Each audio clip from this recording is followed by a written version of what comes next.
Hello, everyone. Welcome back to another Off the Cuff chat with me, FPL Mez. And I've got a very special guest today. I've got Yelena as a guest today, which is fantastic because we've been talking about it for so long. So welcome to the show finally. How are you doing, Yelena? Yeah, really good, thank you. It's so nice. Honestly, I've told you before, I've become a bit of a fangirl, but I just love your content so much. Like, this is my favorite. I'll be working, laid back stream. It's so nice to listen to. So I'm glad we were able to finally find some time for me to come on. Yeah, no, and thank you so much for those as well. It's really, really appreciated every time like you give a shout out or something like that. Yeah, it really means a lot because, as you know, I've only started doing this at the beginning of this season, and it was very impromptu. And we were just talking about that before we, came on the stream itself as well. And it's been a bit of a journey. And, like honestly, I've enjoyed watching your content and of course Ellie's content as well that you also do a show with and I was doing some, a show with Ellie and with Nim as well, which I had a lot of fun. So I got a little bit of an experience of kind of, doing the YouTube thing. But no, it's been a hell of a journey doing it through Spaces. And although we're not doing it through Spaces this time, getting on here and just kind of having you occasionally give a shout out is always very nice. So thank you for that.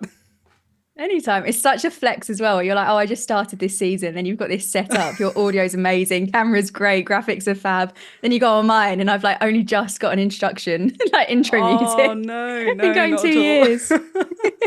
Not at all. It's, like I mentioned, I've tried to keep it lo-fi as possible. And I imagine you've tried to do the same as well when you started on your journey, right? Like you kept it sort of super low fidelity and not, until you need to do more. Yeah, and it's because I always joke about my original videos where I had a pile of books, my camera balanced like in front of a window, and it wasn't even my camera, it was my phone.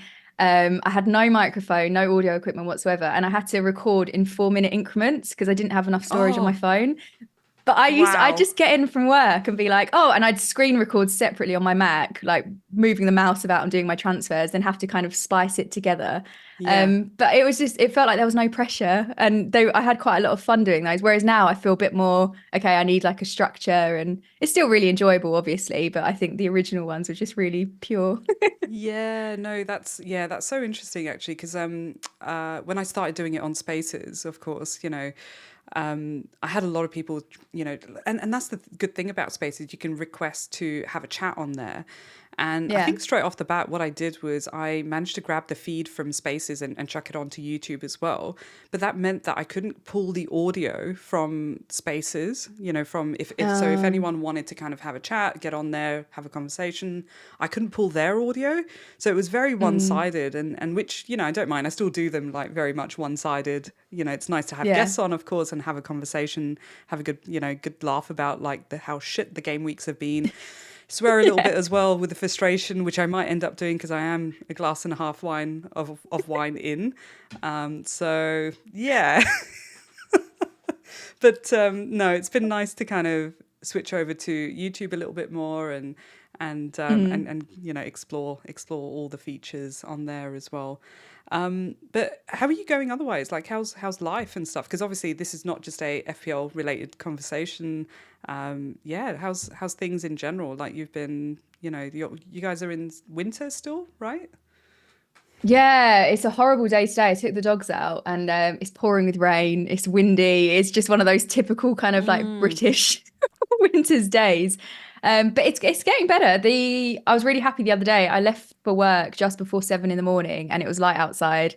And then I walked home. When I walked to the station, I went for an extra like long walk to a station that Nice. was a bit further away because it was still light. And I was like walking along the River Thames and it was sundown. It was really nice. So That's so we're good. getting there slowly. There are signs of spring, blossoms on the trees. So it's a lot Oh, I better. love But that. I could do with some yeah. cooler weather at the moment. So it was 40 degrees in Sydney today. And Oof. it was really hot. Like I had to, I was thinking about working from home today, and then I was like, nah, I don't want to use my own air conditioning. I'm going to go into the office and just It's so blast the funny air because conditioning on there. it's the best way to do it. I do the same with heating. I'm like, no, I'm going to go in today. It'll be a lot cheaper. I'm Yeah, so yeah. jealous. Sydney, I went out there for, I think, 6 weeks. It's such a cool city. The food's amazing. The people are lovely. Everyone's just so relaxed. It was absolutely, I'm so jealous that you live out there. You know what? It's so chill, and it's funny because like I've been here almost 10 years, and I've been doing a lot of back and forth to London. That's where my family is. That's kind of home for me as well still, Mm. and I've been pretty much back every year or so. But it's a nice reminder for me. Like every time I'm there and I see the heaving crowds, especially in central London, I remember going past Bank Station. I was on the bus. I was trying to Oof. get to like Islington, where I used to work, and catch up with some old workmates over there. And we stopped at Bank Station, and you know how it's got like a couple of exits. There was like so many people coming out of those exits, and I was like, I can't do that anymore. I just couldn't do this Mm. commute anymore. It was weird. It But is no, it's a great intense. city. I think about 10 people go missing in Bank Station every year. It's the absolute worst. The amount of times I've taken the wrong exit and end up miles away. Yeah, yeah, that's yes, it's definitely something like that. So let's have a chat about a little bit more about you, so we can get to know you a bit more as well. I want to talk about Scran. So this might not Oh, make yay. everyone hungry in the UK because well, I don't know, it depends what floats your boat first thing in the morning. It might not. But everyone in Australia where it's like 8:40 p.m., this might make you hungry. So apologies in advance. And it is like Especially cushy after a food. few drinks. Exactly. So yeah, I love your like everything that you share around the food that you're having when you're Mm. watching football. Yeah. How did that start? Was that sort of just you were watching the matches live and you kind of like were because obviously there's the Twitter handle Footy Scran as well, which yeah, Yeah. if you're not following, you've got to follow because again, there's some great food that gets shared on there. But yeah, tell me about this. Well, my biggest achievement with FPL is that Footy Scram follows me on Twitter now, which it happened at the start of the season. And I was like, oh my God, I've Yeah. made it. I've just always been a massive foodie. I grew up with two older brothers. My dad is like a big feeder. So I've always loved food. And then like Footy Scran, you see, I don't know, it's like I think match day experiences are so much fun, like going to a stadium, seeing your club, even if it's not a team that you support, just being there and in the atmosphere and the crowd and things. It's really, really fun. And then a huge part of the day for me is just the food. And it's like I like trying out the food vans outside, then going in and comparing the food in different stadiums, things like that. And it's so kind of just greedy. And I think it's one of Mm-hmm. those times. Like if there's a big game, like on Sunday, Chelsea Liverpool, which we won't go into, but I Too ordered soon? from my favourite. Yeah, too soon. Get me a glass of wine and I'll go off on one. But it's like I'll arrange to have a certain meal and it'll either be a takeaway or I'll make my own like footy scran, just kind of to make it more of an event. So yeah, and it's just nice to post about. I just love a good Yeah. food picture. Yeah, I love it. I love it. In contrast, like whenever I'm watching football, which is usually obviously less live, and Mm, more Sunday morning highlights kind of thing, depending on what time the matches have been on. But for me, mm. it's a treat to have some pancakes. So I'll make some like ricotta pancakes or Yeah. something, and I've shared the recipe a few times as well on that because there's always someone who sort of goes, "Can you send me the recipe?" So I've chucked it on a Google Doc and keep sending out the same the same link each time. But yeah, I love having like just pancakes or something like that on Sunday morning as a treat, to watch the Yeah. football because I don't get to do this anymore, since I Mm, moved to Australia. But last year when I went back to the UK, I was at a bit more of a local match. It was Sutton versus Cambridge, and which is hilarious because I'm mm. from Croydon. And so, my brother-in-law is from Sutton. And so, we were like, yeah, let's go. But it was my cousin Yeah. who booked it from Cambridge. So we were standing on the Cambridge side, Oh like God. as away supporters. And yeah, like there was no food there. There was nothing to grab. It was like such a Mm, tiny stadium. But it was yeah. fun. It was fun to kind of, go and watch some football and, have fun. And yeah, I mean, this one was hilarious. Can I just say, this was Oh my just God, too funny. don't. Like, what the hell? I was so excited. Yeah, it was a really disappointing one. I'd messaged because my friend's a Peterborough fan, so he got the tickets for me and my friend Maria, and we all went together. And I was like, "Oh, have you seen this footy scran? I'm so excited!" And then he pointed out the error, and I was like, "Oh, that is so frustrating." I Yeah. don't think. Oh no, I got because I did a match day vlog from it. I think I got a hot dog, which was really, really nice. It was a little vendor outside. Mm. But it's so funny because that vlog, I got so many negative comments on my TikTok. Because I'm quite wary. I really like YouTube and I'll kind of throw myself out there and on live streams, you can't hide your personality. So I'll Yeah. say silly things and not really think about it. But I'm not really that fussed and the whole kind of community on there is really nice. Whereas Twitter and TikTok, you can upset someone Oh, with the yeah. smallest thing. And I did because I always think with a match day vlog, I don't want to be there in the crowd filming the football because I want to be watching it. I want to be involved Yeah. and Yeah. it's kind of whereas I can do the whole match day thing around the food and then that's kind of the focal point. So I quite like it because I get to create something but also enjoy the day and not be Mm. distracted by trying to get like footage. And the comments were like, "Oh, this is why like the club's going downhill. People are just going for the food and just completely ripping Oh, for into me." And I God's was like, sake. I know. And I posted on Twitter before. I used to do I'd post like my takeaway anytime I was like getting a takeaway and watching a game and it was just like, "Oh, this is what I'm eating tonight." And I got this DM and it was savage and it was like, "We know what you're doing with these messages, with these posts. You're obviously trying to get a sponsorship." I had about 1,000 followers. Like, do you really think bloody Domino's are going to sponsor me because I've done a picture of a pizza? So yeah, it's a bit of a funny one, but I thought food would be quite a neutral. I'm not posting about teams, just posting about Yeah. I burgers, love but it. apparently people get Yeah. upset about that as well. It's yeah, you know what? People it's such a weird like it's funny that you mentioned that though because the community on X is really sensitive. There is Hmm. like, there's anything could just trigger them, right? Like it's really Yeah. interesting. And like for someone like me, it's supposed to be a distraction from other things going Hmm. on and it's very much a hobby, it's very much a game for me as well. And like my style of play has always been I'm going to obsess over the decision making process and have fun with like making my picks. And, you know, we're going to have a look at sort of, you know, some of our decisions leading up to this point of our season anyway, which Yay. have been terrible for me. But I really enjoy that part, and rather than sort of the aftermath, right? And it's really interesting, like just kind of over the last couple of days. I mean, there's not been too much beef, you know, on Twitter recently. I think anyway, or either that. Or There's I'm been just no not following international them. break. Yeah, that's it. But yeah, like there's so many occasions when like people just get really triggered, especially like with the actually no, I mean even the He Chan pick, right? Like I went with Huang and brought him into my team. And, you know, there was this whole sort of narrative around, oh, you know, content creators are pushing this. And so everyone's going for this. And then there's judgment around, you know, did you pick that player because everyone was picking that player? Well, actually, no, on paper, he looked Yeah. really good. Why Yeah, would you not pick the definitely. player? You know, anyway, It's yeah. really hard. I think you get damned if you do, damned if you don't, because you'll go for a differential. Everyone says you're an idiot. Why would you pick them? Why wouldn't you go for the obvious one? You go for the obvious one and you're a sheep. And I think one of the things that I try, because I had one, this isn't making excuses, I swear. I have witnesses. But I went for ages talking about Bernardo Silva in my videos and saying to people, he's really low ownership. It's a bit more fun. He's like, at the time, he was getting returns. I think that's a more fun pick to go for than Foden. Foden's a safe one, blah, blah, blah.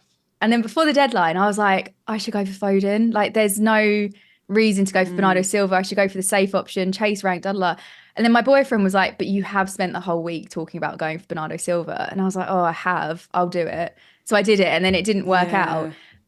But then you get comments where it's like, well, why wouldn't you have Foden? And I'm like, well, I could try and encourage people as much to like play their own game, have fun, enjoy it. Because my favourite FPL picks of the last 2 seasons have been Ben Mee and John McGinn. Yeah. And Ollie Watkins last season.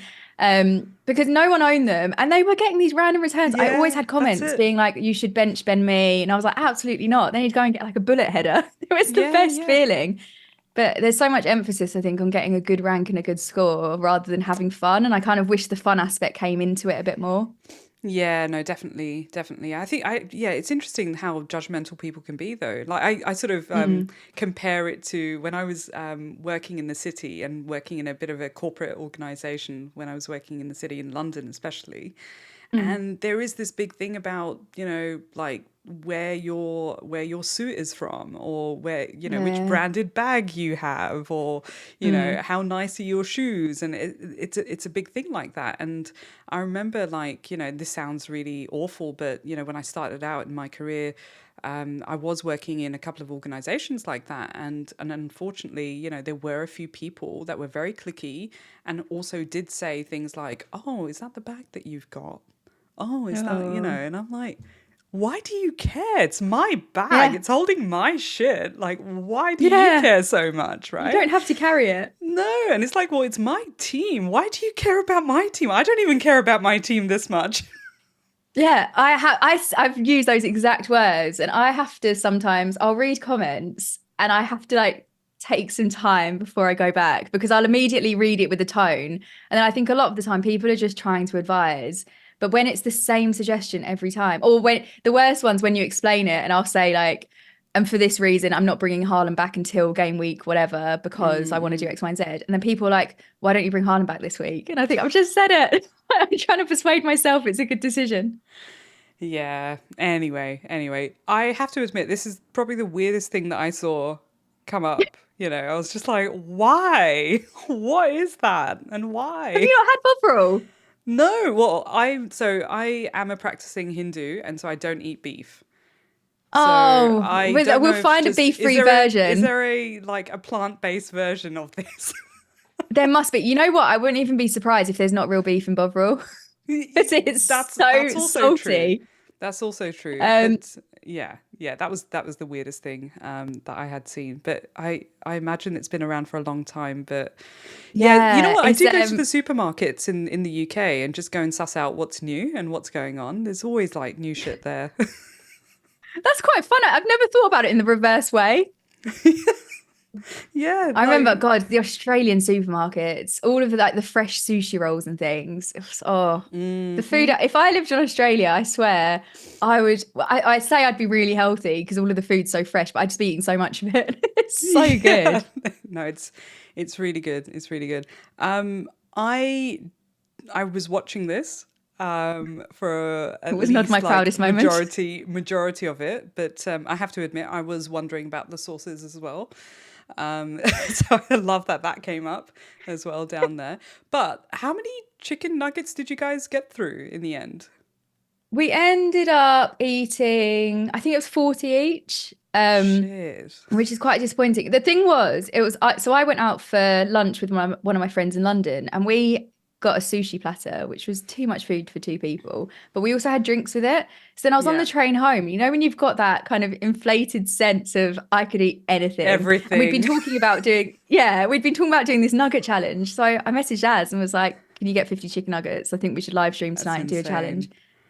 And he was like, "Oh, I've had lunch, but like, okay," because we've spoken about it before and how to approach it. Because we've got this really stupid competition, where I think growing up with brothers, I'm quite competitive.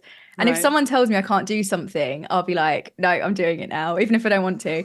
And I said I could eat 10 McChicken sandwiches. And Az was like, oh, you couldn't even eat four. And I was like, buy me four and I'll eat them. So I ate them in 10 minutes. Oh But wow. now I don't know how I did it. But now the challenge is for Az to eat four Big Macs. But Planet FPL, James and Sid, Yeah, they I did saw the Big that. Mac challenge. Oh, Yeah. it was so funny. I think I Such mean, still James talks smashed it. about it, which is really funny. He's just like, no, I can't do that anymore. My favorite thing was when they phoned up Az and they were like, how long did it take you? And he was like, I haven't done it yet. And they went, why are we doing it then? But Oh, yeah, so so good. I won't Yeah, be no, doing it's that great. again. Yeah, no, awesome. No, it was such a good laugh, honestly. I was because it was breakfast time for me. I think when that was on, I was just like, oh my God, like why? Can't think of anything worse. No, it was great to hear about some of those stories anyway. And of course, you've been doing a fair bit of content on your own channel as well. So yeah, how's that going? Yeah, it's What? going really well. It's interesting because I'm trying to, like we were saying, with you doing like spaces and YouTube and Yeah, trying to figure out what works. Um, at the moment, I'm just trying to figure out what videos land, what ones people are enjoying. So I'm kind yeah, of trying to do a little bit of everything at the moment, and then hopefully by next season I'll have it down to a T.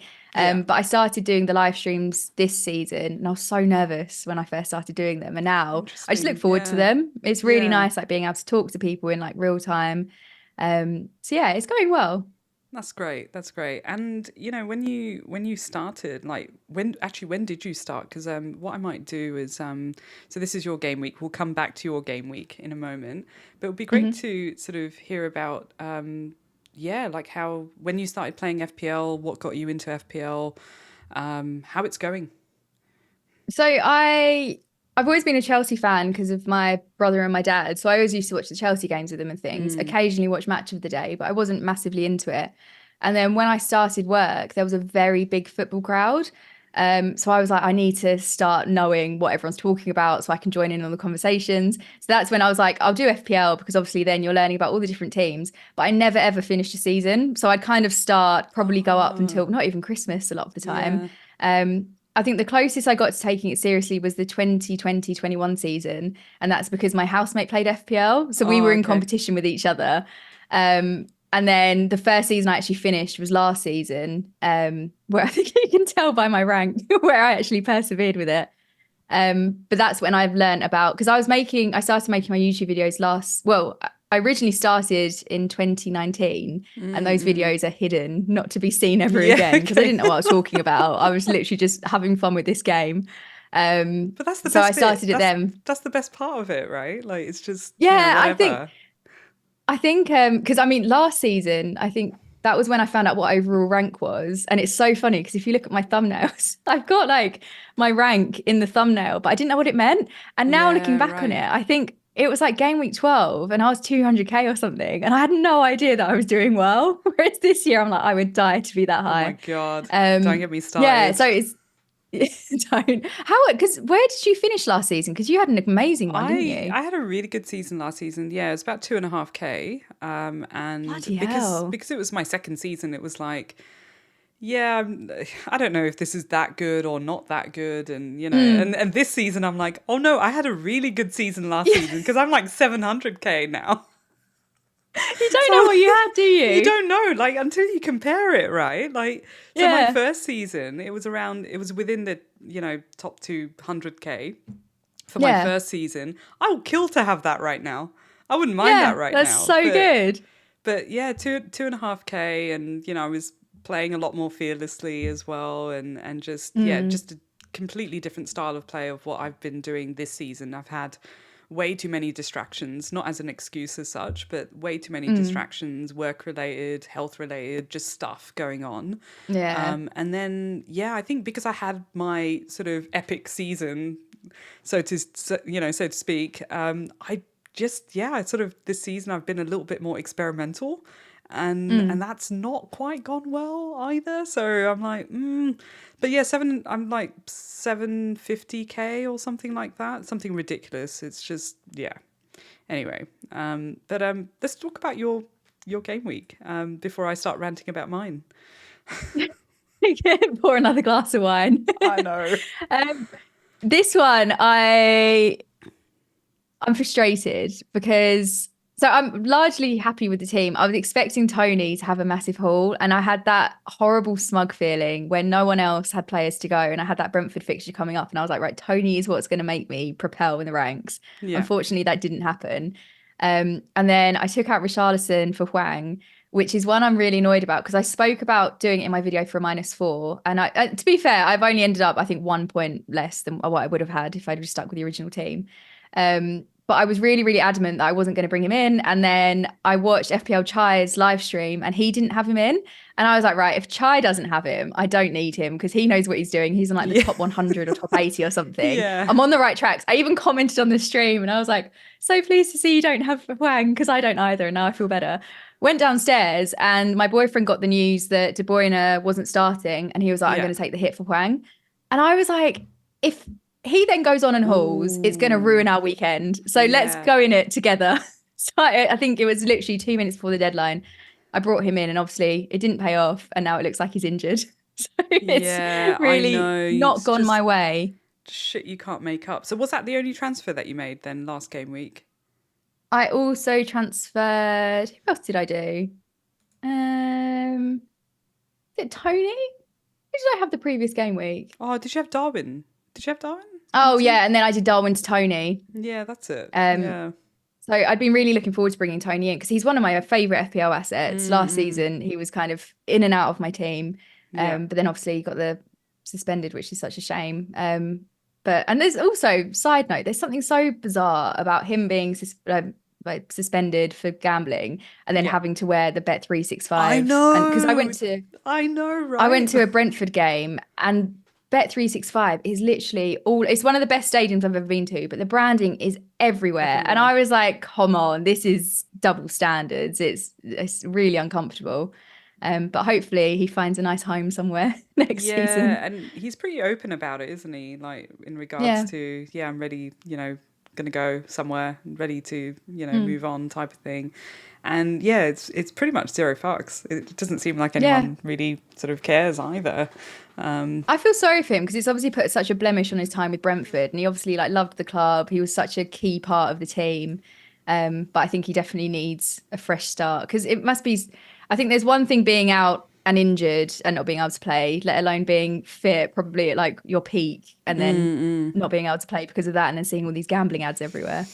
Yeah, absolutely. I'm just going to give a shout out to everyone that's watching. There's 14 of you. Hi, thank you for joining us. Great to have you here.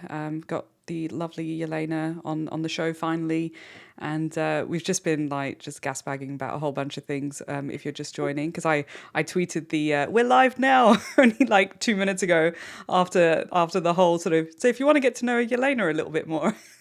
and see all the food that she's been posting as well. Go back, start from the The beginning. top tier content. Yes, the best bit.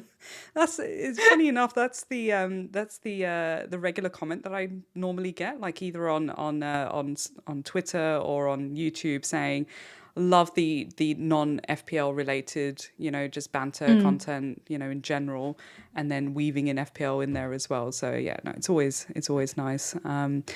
Hey fella, lovely to have you. Diraj, great to see you as well. And I've been trying out this comment thing coming up on the screen as well. So yeah, that's been fun. I think I saw it on your stream and I was like, what's that? Where is that? We just It's Google so the shit nice, out isn't of it? it. Yeah, it's I was really going to do good. my team selections as a live stream, but I get so distracted by the comments. Yeah. So I'm like, no, I have to pre-record those ones, and then more the chatty like transfer thoughts I can do live. Yeah, see, that's clever. Yeah, that makes sense. Pre-record it, and unlike me, who's like now 2 glasses of wine in because I poured myself a double in this glass anyway, and I'm definitely going to get distracted by the comments here. So yeah, look, overall, 58 points. Yeah, I mean, look, I'll show you like my team. I think like so you captain Haaland. Yeah, I was like living on the edge and decided to captain Saka, which I'm glad that I did. Oh wow. But I only got 54 points and I took a -4. And so Mm, I only ended up with 50 points in the end. But what was really shit was how bad, like, and that was, like I say, with a -4. I mm. think KDB not playing, like, you've got KDB as well? No, you don't. No, Good haven't got on him. you. I went there a couple of game weeks ago and I'm I still think though like, it what was the the right fuck? move. I honestly Oh, thought KDB coming off the bench would always get a return. And then this game week coming on for 6 minutes and getting a yellow card. It's just savage. I just can't believe it because I think I got his 7 pointer or something when I brought him Mm, in. This was after he got like 12 points or something like that. And then the last 2 game weeks, there's been something like, I don't know, 2 points, 1 point, something like that. It's just ridiculous. Like he got zero. Actually, let me mad. have a quick look. It's just stupid. I'm so annoyed. 2 points in game week Oh, 25, and noting game week 25 was a double, so that's like WTF, right? yeah. Um, and then I brought him in. Oh no, I didn't even bring him in. No, I didn't even get 7 points. I've only had 2 points from him. Fuck. It's so unfortunate. I've had similar with Solanke. I think Solanke's had like two big hauls, and both the hauls have come the week that I've transferred him out. And you're like, is this me? Because this is too much of a coincidence. Oh, it's so shit. I'm so annoyed. I'm gonna like, not have a massive rant about it, but I'm so fucked off. So fucked off about Mm, it because it was KDB, right? Like yeah. you've got to be in it to win it. Like that's the Hmm. mentality that you've got to have, right? Like so you got to buy the ticket. It's a bit like Darwin as well, right? Like I Oh remember sort of when gosh. I brought him in as well, I was like, yeah, I'm gonna buy the Darwin, the Powerball ticket, basically. You just never know. Yeah. But with KDB, I don't know. It's just been pretty shit, and now I'm thinking about transferring him out. So Yeah, yeah. I suppose the silver lining is at least it's a lot of money that you've got to now like play around with, and you're not trying to get up. I think it's always better to start off, spend it all, go big, and then you can kind of bring it down. Whereas obviously if like I was trying to bring De Bruyne in now, I'd probably struggle. But it's so annoying. And when you have that feeling, don't you? You're like, oh yes, I'm ahead of the game. This is going to be great. And then you get nothing, and you're like, oh, never mind. I know, and I think the worst part of it is that around my rank, so you can see my rank over there. So yeah, okay, so not as bad as 750. That makes me feel slightly better. So 728. Yeah. Yeah, around my rank, KDB's owned like 50% or something, ridiculously Mm, high, right? And so when I didn't have him and then he started playing whatever minutes that he got and was, obviously getting the returns, it was really hurting me. So I was like, mm, well, let me just bring him in. But now I'm yeah. like, watch how I take him out and he's going to start hauling again and here we go again, with the Yeah. great. Let me know when you take him out, and I'll find a way to bring him into my team. It's been a bit like that this season. It's been a bit like that. Seriously, like I've benched so many points. I've benched so many points. Like, I've benched Palmer points. I've benched, I think, Solanke points. I've benched like just ridiculous, honestly. It's Gabrielle been one of those points. seasons. Oh, Yeah, it's so yeah. hard. I had my worst one this season was the Matty Cash 17 pointer. So then I after remember that. that, I was like, I have to play him every week. And then he was awful. So it just, Yeah, no, it's so difficult. no, it's pretty shit. So yeah, look, at the moment, I'm thinking about things like, for game week 27. So if we, look at some of the planning stuff that's going on. So what do we know about, actually, that's not the right one. Let me just see if I can, I think it was the Ben Krellin one. I'll pull that up on here and see if I can find it in here as well. So hopefully you can see that clearly, clearly as possible. It is a bit smaller actually, so sorry. But game week 27, I was like looking at the fixtures coming up, and obviously we're thinking about game week 29 now as well. And do you have anything in mind, like with what you want to do, like in terms of dealing with game week 29? Because what chips do you have still available to you? So I've still got my free hit and my wild card. I used the triple captaincy on Haaland for that lovely double, which Yeah, did not pay off. But I've honestly just been pushing this into like future me's problem, and now 29's coming up, so I'm gonna have to deal yeah. with it. But I think I'm gonna have to free hit, unfortunately. And it's a bit of a shame because there aren't really any fixtures that I think, oh yeah, that'd be a great one to kind of triple up. Like it's quite a flimsy squad we're putting together. But I just don't see any other alternative unless I take loads of hits again for players that I don't really need. And I've shot Mm, myself in the foot because I took out Richarlison, who was going to be a guaranteed 29 player. So I just yeah. haven't really planned very well. So I think I'm going to have to whip out a chip to try and save me, really. Yeah, I feel like I'm in a similar sort of boat because when I made the transfer of bringing in He Chan, right, it was immediately there was that likelihood that Wolves were going to blank in game week 29, right? Hmm. And so, yeah, I kind of made a decision by that point because I think when I started looking, and because I've had like so many distractions and things, I started planning a little bit more just a day or so ago. And again, like you, sort of thinking future problem, whatever, I'll work it out. I've got like all these like boards in the background, and it's so funny because in between meetings I'm like, oh, I've got an idea, let me just put that down, put it on the board, and I'll come back to it. And I found a post-it note that said try and bring in players, so right from like game week 24, I think it was, start Mm. bringing in players that are likely to not blank in 29. Did I follow that advice? No, of course not. Of course not, because I've Past been you was so wise. yeah, I know. Exactly. And so I've been making these impulse transfers, right? Where, I mean, Mm. Hee-chan, wasn't really an impulse transfer. It was a transfer that I had been thinking about from like Wolves had a really good fixture. And so, why not? Mm. It was in between Neto and Hee-chan for me. And then there was speculation about who's got the pens, who doesn't. And so, went Yeah. there. But I also basically committed to probably free hitting, like just with not just that transfer, but prior transfers as well, where, I hadn't sort of, made a decision about it. So, yeah, it's tough because like I feel like I sort of screwed up, so to speak, like with that, unfortunately, like with my transfers and everything. And so I can't really do much about it anymore. So I'm at that point where I'm thinking, what do I do? Do I free hit? Do I not free hit? I think I'm going to have to though, because I'm at that Mm. point where the free hit makes sense for me because I've only got three players right now before any transfers, before any hits. I've only got three Mm. players playing in game week 29, which is mad. Yeah. It's crazy, isn't it? I think I'm in a very similar situation. It's just hard because you don't know what's going to happen, like future game. I always like to keep the chips for as long as possible. So now using it, I'm a bit hesitant, but I think no, I'll try and get ahead for that game week. I Yeah. bet it would just be such a low scoring game week across the board. It would have been fine just going in with our three players. But I think it's annoying, obviously, with the doubles coming up as well, because I would love to just be able to free hit and go for teams that have just got the double game week. But from the most recent double game week, I mean, the single game week players managed to like outscore all the doublers. So Well, this is hopefully it. that will happen Yeah. again.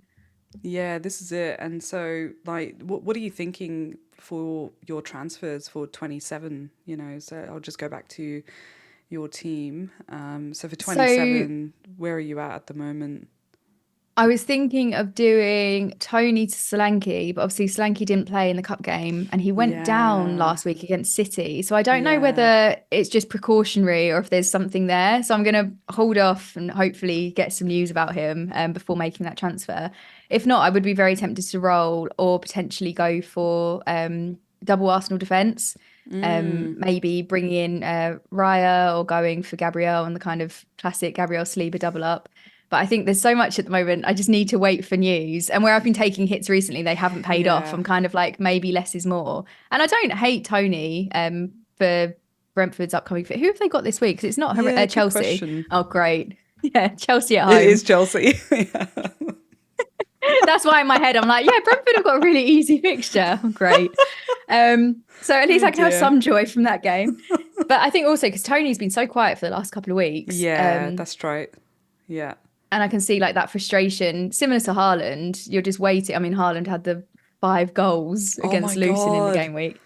Oh my On it, and the God. KDB assists. Oh, You know, it was morning over here when the matches were going on, and I think I was heading to Pilates or something like that. I was like heading out to, do like, yeah, you're that's so right. I was doing Australian. this. That's just the This is dream. Wake true. up, get a smoothie, go to Pilates, go for a run on the beach. Yeah, why not? Mimosa, yeah, sure. Yeah. Yeah, so I was like just following the scores on I don't even know what app I use for it anymore. I think it's FOTMob. I tried out like one other one and started using FOTMob a bit more. And anyway, so I was just following the match on there, and every now and then, like, so as soon as I finished, and I was like, shit, he's got 1, 2, 3, and it was like back to back assists and sort of goals, and I was like, oh boy, can you just take him off? Like, can you just, like, Yeah. never mind Haaland. Haaland, fine, give me an excuse to take him out, but can you please take KDB off now? And he played almost 90 minutes.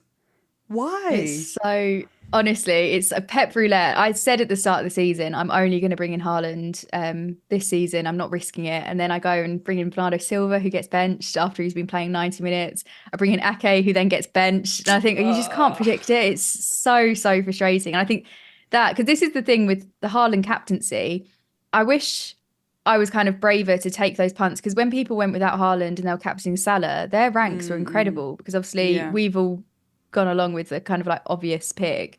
And then he's ended up blanking. But then you see Haaland in a game like that where he gets 5 goals, probably could have had a sixth. Oh, And you yeah. think, oh, if I don't captain him, that's going to ruin me for the rest of the season. It's so annoying. Yeah, that's the problem. So I was, just gonna look at my team. I was on the fence about keeping De Bruyne or not. So, like, at the moment, I was thinking I needed, like, almost. So I've kind of committed to free hit 29, and because I have, I don't mind going even Salah, like KDB to Salah, Yeah. if, like, that's an option. And even Salah against City, like, he loves a match against, City as well. So I thought, yeah, give me a reason to bring in Salah is what I'm thinking at the moment. Or Yeah. going for Son, which helps me in game week 29, but again, that just gives me one extra player. So I calculated, and I'll show you on sort of FPL team or something in a bit. But I think I calculated something like -12, to get to a starting 9 for game week 29. And so I Yeah. was like, oh, do I really want to do that? So part of me wants to just keep KDB because they're playing United, and we know how that is probably going to go down. Yeah. Sorry, United fans. Not a fan. Liverpool I find fan it so here. funny because even as a Chelsea fan, I feel like I can take the mickey of United fans. It's just, yeah, I mean, they're just ridiculous. I think even today, like, I was catching up on the highlights of the FA Cup, matches, and Mm. And I mean, Forest played pretty good as well, especially Mm. like the second half. And yeah, they've just not looked great at all. But anyway, so I was thinking keep KDB against United makes sense. But now I'm thinking, well, he's almost played 90 minutes. What do we do? So Mm. if you're listening and you've got KDB in your team, what are you doing with KDB? I'm really curious because I'm not sure about keeping him or not keeping him at the moment. And if I do take him out, then it's probably going to be like a Salah or Son. Mostly because I think I'd have to take a minus 16 between now and game week 29 to field a Mm. 11, a side of 11, which is mad. Mm. Minus That is 16. crazy. I quite like the idea of taking De Bruyne out, and this is he'll probably go off and haul now. Everyone will remember this. But I think you've already got Haaland and Foden, so you're covered kind of with that City attack. Yeah. So I think it's quite fun because that's one thing I get nervous sometimes tripling up, especially when it's on attackers, because you just don't know necessarily where the goals are going to come from, and you might have like Haaland and Foden end up hauling, hopefully, and then De Bruyne is just comes on for like a 15-minute cameo, doesn't do too much, and then that's that. Whereas you could have Salah who goes on an absolute mad one. Yeah, exactly. Exactly. I'm just going to ask on here, what are you doing with... I don't even trust myself to type properly because I'm definitely tipsy now. This is great. I'm sometimes do tipsy team selections on my channel and haven't done one for a while. So Oh my God. it's getting me back into the routine. Yeah, We you should got to do definitely those. do one. We'll do a weekend one. One of us will get Yeah, the yeah. short straw and have to be on Yeah, the yeah. morning Yeah, I don't cocktails. mind. I mean, I'll make some Bloody Marys or something. That's breakfast, right? It'll be great. Yeah, okay. So yeah, I could take out KDB. That's an option for sure. I think yeah, I can do that. But yeah, like I say, it's every transfer I'm making, I'm second guessing because it's Mm. not working out as well. Like I'm having, people say, oh, FPL's all about skills, not, entirely luck. But it is a bit of both, right? FPL is luck and skill. So yeah, I anyway. think there's skill. I think sometimes when you spot a player, say like, because my knowledge compared to like everyone else in the community is so poor. Like I really enjoy playing the game. I really enjoy watching football, but I won't be like, I can't reel off stats. And when people talk, because I do on FPL Juice, Ash and Tom, their knowledge, they'll be like, oh, and so and so is playing in this position, but they might be playing here, which means that this will happen. And I'm like, it feels like a different language. Like, it's just I rate it, and it's so nice that I can listen to it and take it and like Yeah, follow their advice. But personally, I don't have that kind of level of knowledge. But luck comes into it hugely. Like there is just you can't tell me yeah. when a player goes down like in the warm up or something. There's not an element of luck there where if someone hasn't gone for that player and they've gone for there's so much. And I think sometimes you obviously do get the experts and you get people with these insane rank histories. They know what they're doing, they know what they're looking for. But again, luck is such a big part of it. And I feel Oh the same yeah. as you. You kind of second guess because you can go like with City, go for De Bruyne, probably like their best player. But if he's not playing, what do you do? Like you're kind of Exactly. stuck. So Exactly. Yeah. And he's just gone and played 90 minutes against bloody Luton. FPL Crisis has just said don't drink an FPL. You know what? Often, we've got an FPL Australia chat, and there's a huge number of like managers in there, and yeah, shout out to the Australian community over here. That they're so good. Like everyone's so nice and mm, humble and very helpful as well. And there's often like we're often sort of exchanging messages around. Yeah, I'm out drinking. Can you let me know when if something happens? Can you message me, I about it? love Or it. like, yeah, it's really good. And obviously, if you don't have your notifications on X, then yeah, you're Mm, kind of screwed. But yeah, we often get sort of reminders from each other, with but there's like deep strategy conversations going on, and sometimes I open it up and I'm like, oh shit, what's happening? I almost have to catch up with it, and you're kind of like, yeah. liking things from like 2 hours ago, and you're slowly going through and you realize actually the strategy's changed entirely, and that's not what you want to do. So I've gone from, oh, that sounds great, I should free hit in game week 37 or game week 34, that sounds great, attack those game weeks, and then I get to the bottom and I'm looking at my game week 29 side, and I'm like, fuck, I've only got 3 players playing. I'm going to have to free hit in 29. That's not going to Ignore happen. all of that. Exactly, exactly. It is funny though, when people talk about kind of leaks and all that kind of stuff and who has an upper hand. Leaks. When I talk to, because one thing I do miss about not, I wouldn't say not being in the FPL community, but I kind of miss before my only focus was my mini league, and I lived for that league. It was so much fun. Whereas now I'm kind of, because the guy that normally wins, my old housemate, he's having an absolutely terrible season. Every transfer he makes, they turn out to be injured, and he's having to take hits, and it's really, really tough. But I'm beating him by miles, so I'm not really having that much enjoyment now from the mini league, because also everyone else has given up, so it's kind of it's gone a bit flat.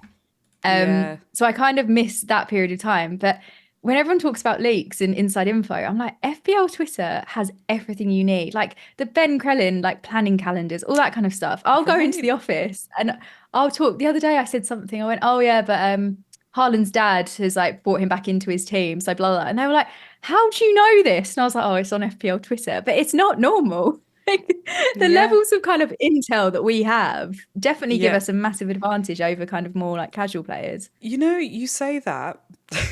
You say that. My so the Twitter, like the sorry, not Twitter, the mini league that got me involved in FPL in the first place, right? So I traveled in 2021, and that's when like the Euros were on. It was amazing, and I got into football all over again. I mean, I'd be watching Liverpool matches over here since I've moved here, so 10 years of watching Liverpool matches, on the fly wherever I can. Yeah. But not really following the Premier League as a whole so much. Like what I wouldn't watch any other matches, and I wasn't playing FPL, of course, but it was my family where I saw a lot of them, and they got me involved in FPL. And so they're the ones that had been playing for quite a few years. So my brother and my brother-in-law have been playing for more than 10 years. And so, I was like, how have we not had this conversation before? Like I knew it existed, but I didn't really get into it, and they didn't encourage it previously. Anyway, I'm really competitive. So not because I've got like 3 sisters. So it's not even because I've like, I don't know. I don't think they're competitive, but I think as a family, we are quite competitive. And so the mini league there, in the first season, I think I won the mini league in the first season, and I won the mini league in the second season. I was way ahead last season, of course. And then this season, I actually helped set up my brother-in-law's side before I left to come back to, Australia. I was there on deadline day. I think I went to meets in London, and that was great, seeing everyone. And then I was flying out in the evening. And so I very last minute helped my brother-in-law select his team. And the funniest thing is I put Saliba in his team, and I had Gabriel in my team, and then Gabriel Gate happened, and you just couldn't make that shit up. Anyway, he's having a phenomenal season. He's doing really well, and he's not on Twitter. He's not really following. He's just like, he's not really following, right? And he's a casual player, but he's just been playing pretty maverick and just going with the flow. Like he's just picking players based on what he thinks is, whether they look good, on the grass, right? And so that's what he's going with. It's just brilliant to watch. And I think he's sitting at 190k or something like that at the moment. Oh, wow. And, I'm pretty sure he finished like 2 mil last season. So it's so strange. It's so strange. But it's crazy. I'm sitting 4th in that league now. It's mad. It's all right. The comeback's coming. Once you take out De Bruyne, it's all going to fall into place. I had my friend Maria. She really enjoyed. She'll come to like football matches with me and things, and she really enjoys it. But she only just picked a team. I think she's like a Palace fan. I don't even know if she knows what team she supports really. But me and Az built her a team at the start of the season. And Az was so annoyed because Maria was barely touching it. And the level of knowledge she has about FPL can be summarized in her using her triple captaincy. She used it in game week 3. I think it was on Haaland. And she thought that once you activated it, that player got triple the points for every single game week. And I was like, that'd be great. I know. I was like, why wouldn't you use it in game week 1 then? But she was beating Az until maybe about 8 game weeks ago. And he was so annoyed because obviously he's got a whole YouTube channel, like everything. Maria's just very flimsy with it. But I helped her recently because she had a lot of flags and it was the head of the Mm. double. And we did some transfers and they were all paid off, like they were fine. But then she had Kulusevski and I was like, oh, I'd maybe just like bench him. Then he scored a goal. So I think he got 9 points for her. But in the double game week, she got about 112 points or something ridiculous. And I was like, how What? is this possible? I know it was, and without the triple captain, she did so well. And I thought there is definitely an element of, I think sometimes like the simple moves, like you see Yeah. Salah's fit, you bring him back in, that kind Yeah. of thing. Whereas we This all is it. analyze and go, oh, but for game week 35, Yeah. it Yeah. won't work or something. I know, and that's such a good point, like about Salah, right? Like, so I was thinking that I was like, it's Salah. If he's even slightly fit, Mm, he'll want to be on the pitch. It's not like him to stay yeah. off. He gets pissed off if he gets taken off, around that sort of, I think in the past when he's been taken off and you could Mm, tell that he's giving it his all as well, and he's just been like he's so sort of like visual about it as well when he's disgusted hmm. when he gets taken off. So, but and he just went off on one, didn't he? So. Yeah. Yeah. Anyway, I was going to have a look at some of the chat actually, just really quickly. There's a fair few commentary around Hey GV. So it's because of Tony's 2 points that I ended up with a red arrow. Hope he does well this game week. Yeah, I think you're going to hold on to Tony, right? Like it makes sense to hold Only on if to him. Solanke's not fit. If not, I think Yeah. I'll get a transfer because that Burnley fixture will be so nice. Mm-mm. Yes, this is true. Yeah, yeah, yeah, for sure. Although I say that, it will probably be Burnley win. Yeah. Oh, don't. No. Can't see that happening. Although I'm saying it, so it probably will happen now. Damn it. Peter is saying, I'm thinking of selling for Bowen. Who for Bowen? Let us know. Who are you selling for Bowen? Um, and yeah, so this is a really good one. Actually, yeah. So Crisis is just saying Palace are one of Son's favourite teams to score against. Feels like a haul coming. And I don't know if Fran Oh, is I laughing hate. at that or something that we said earlier, but great to see you here, Fran. So Fran's having a phenomenal season. He's having a phenomenal season. I haven't seen how you're going after your wild card. Like I thought it was pretty brave for him to go wild card and go wild card early. Like a lot of people are thinking about it for this game week, and in fact, a lot of people are thinking about wild carding in 27 and bench boosting in 28, and sort Mm. of attacking a little bit more for the these two fixtures. But so Fran wild carded in the last game week, but yeah, I think he's somewhere like 500 or something like that in the world. So Oh, I think wow. that's what it was. Let us know, Fran, like how you're going. But yeah, it'd be good to so I'm heading over to London actually in May and June. So I'm going to be Oh, over nice. there. So hopefully it'll be nice to catch up with Fran and Pras and a couple of others that have been, we've been chatting about seeing, and because I missed them last year. It'd be great to see you as well. Yeah, no, Hopefully. definitely. I didn't go to any events last year. I don't no, nothing. And then this year I've been a lot more kind of like active going to things. And it's Mm, so nice when you meet people in person. Everyone yeah. is lovely.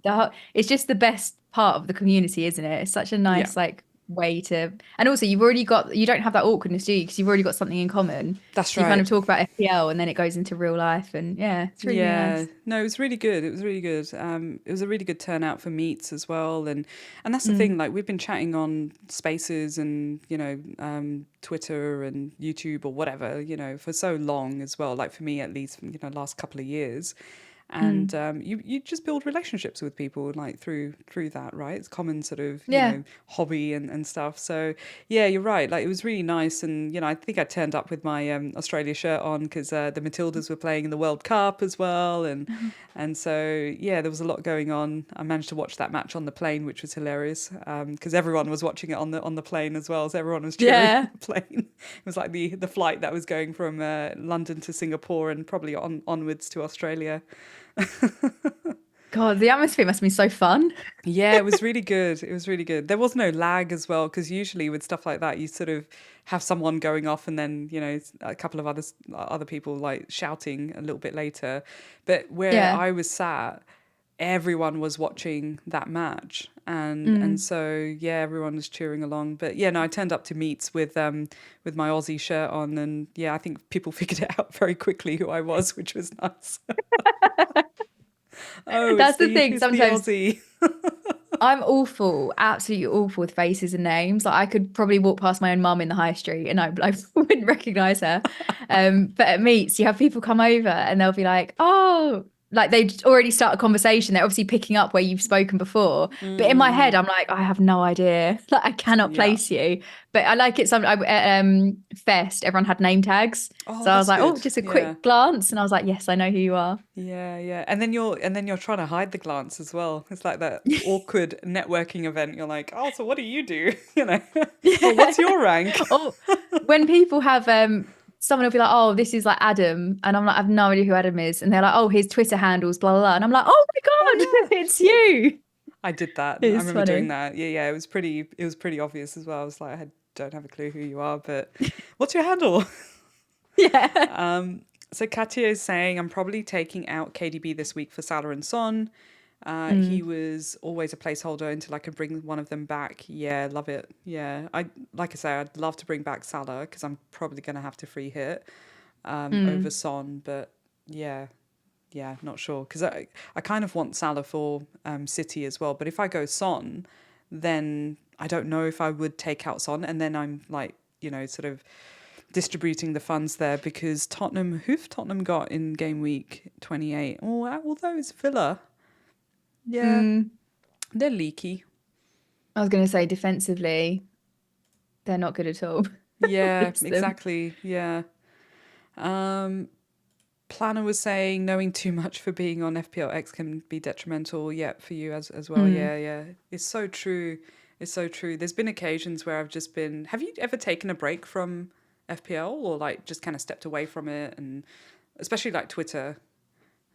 Yeah, I think I've had a few occasions where it's if you're having a bad. I think what upsets me when I see kind of upsets me, but like what frustrates me probably when I see beef on Twitter and things is everyone in the community is just there for like a distraction from real life, like to build relationships, all that kind of thing.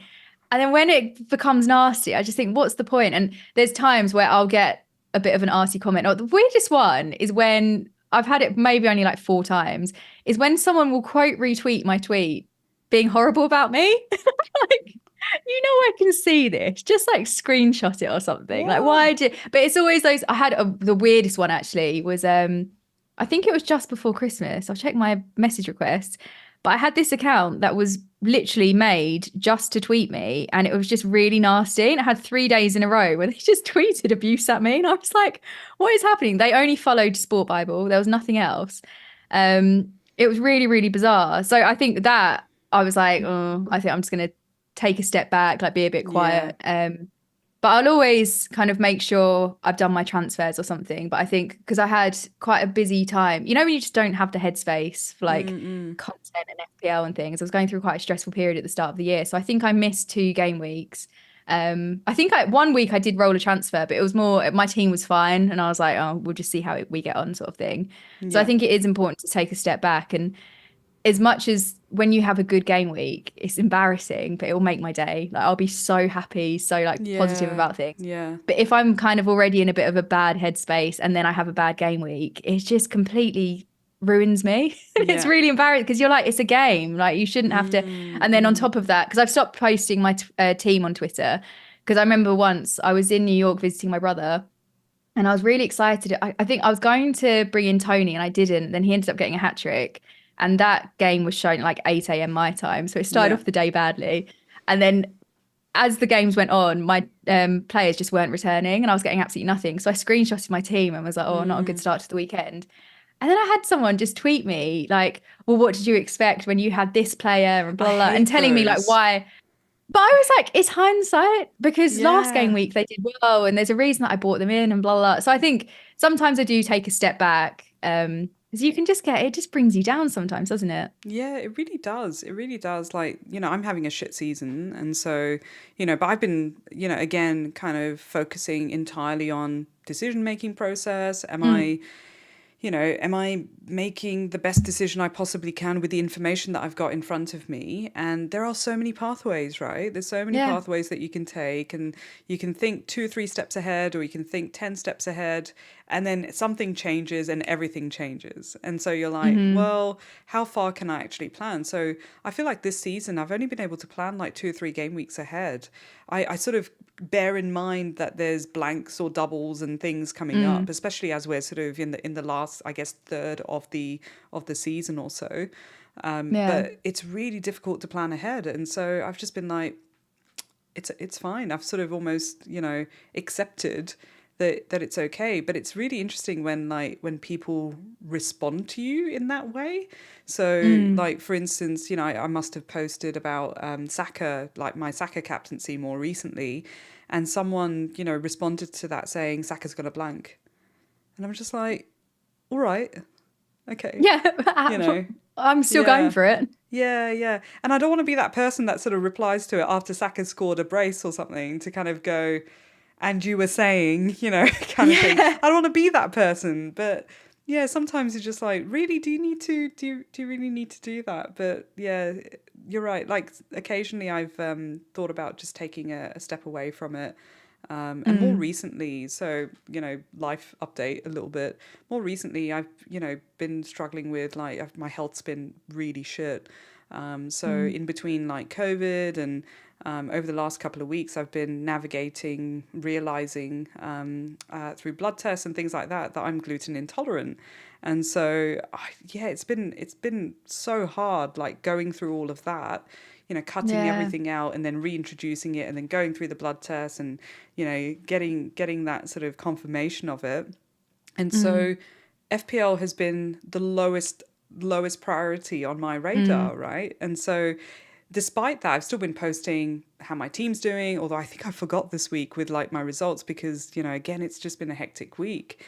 Yeah. But there's occasions where I'm just like, you know what? There's more to life, and Mm. FPL is not everything. FPL is supposed to be the distraction from life, Yeah. not sort of the other way around, right? And so, I think yeah, that's what I think upsets me sometimes when you see these pylons, because especially there are people in the community where it's like they'll reach out in DMs and they'll just be like, "Thank you so much for your content. Like, I'm going through a really tough time and it's been a nice distraction." And I always, because if I do a live stream, I think I was talking to someone, they went, "Oh, I don't think that many people will be watching," because I try and time it for like Sunday evening where it's the end of the like game week. Everyone wants to chat about their teams and stuff. So it's good. And then I think I did a random one. But there's always people that want to watch, because I think when I used to live alone, I'd love having a live stream on because it was a bit yeah, of company. And like living by yourself can get lonely. And it was quite yeah, nice having that.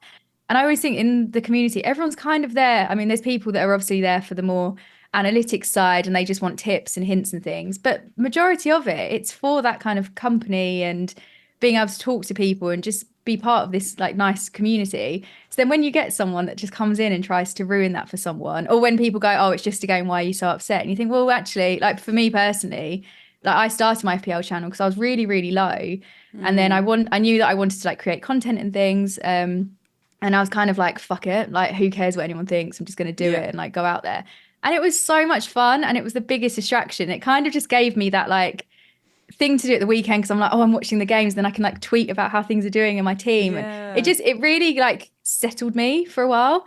So that was really nice. And I think people kind of forget that. And I think that's what, I don't know, it's the toxic side of things, isn't it? And like you said, Yeah, it should just be that absolutely. escapism. Yeah, exactly. But when I it think it's becomes the group stressful. chats. Yeah, I couldn't agree Mm. more. And I think it's the group chats where I probably end up spending more of my time. So either Hmm. group chats or just having like just background conversations, about the season or what I'm thinking about my Yeah. picks and that kind of thing, rather than on X anymore, because Mm. it's just a weird vibe. Like sometimes I'll go all out if I've got time. That's the other thing. You then feel like you've got to respond at some point as well. So when you're Yeah. putting things out, and so if I have time, I will always reply. But sometimes there's some nasty stuff there as well, and so I've just been instantly blocking. I'm just like, ain't nobody Mm. got time for that. I'm just gonna block. Yeah. It's the Yeah. ways that I do. I mute people, And there's sometimes where like whenever there's beef, I'll like click on the thread and then it would just be this is an account you've muted. And I'm like, same suspects. Yes, But it's yeah, funny because there's been some where I'll confront them and I'll always do it in DMs because I think I don't want this. If they want to screenshot it or whatever, they can. But yeah. I think it's better to be done privately.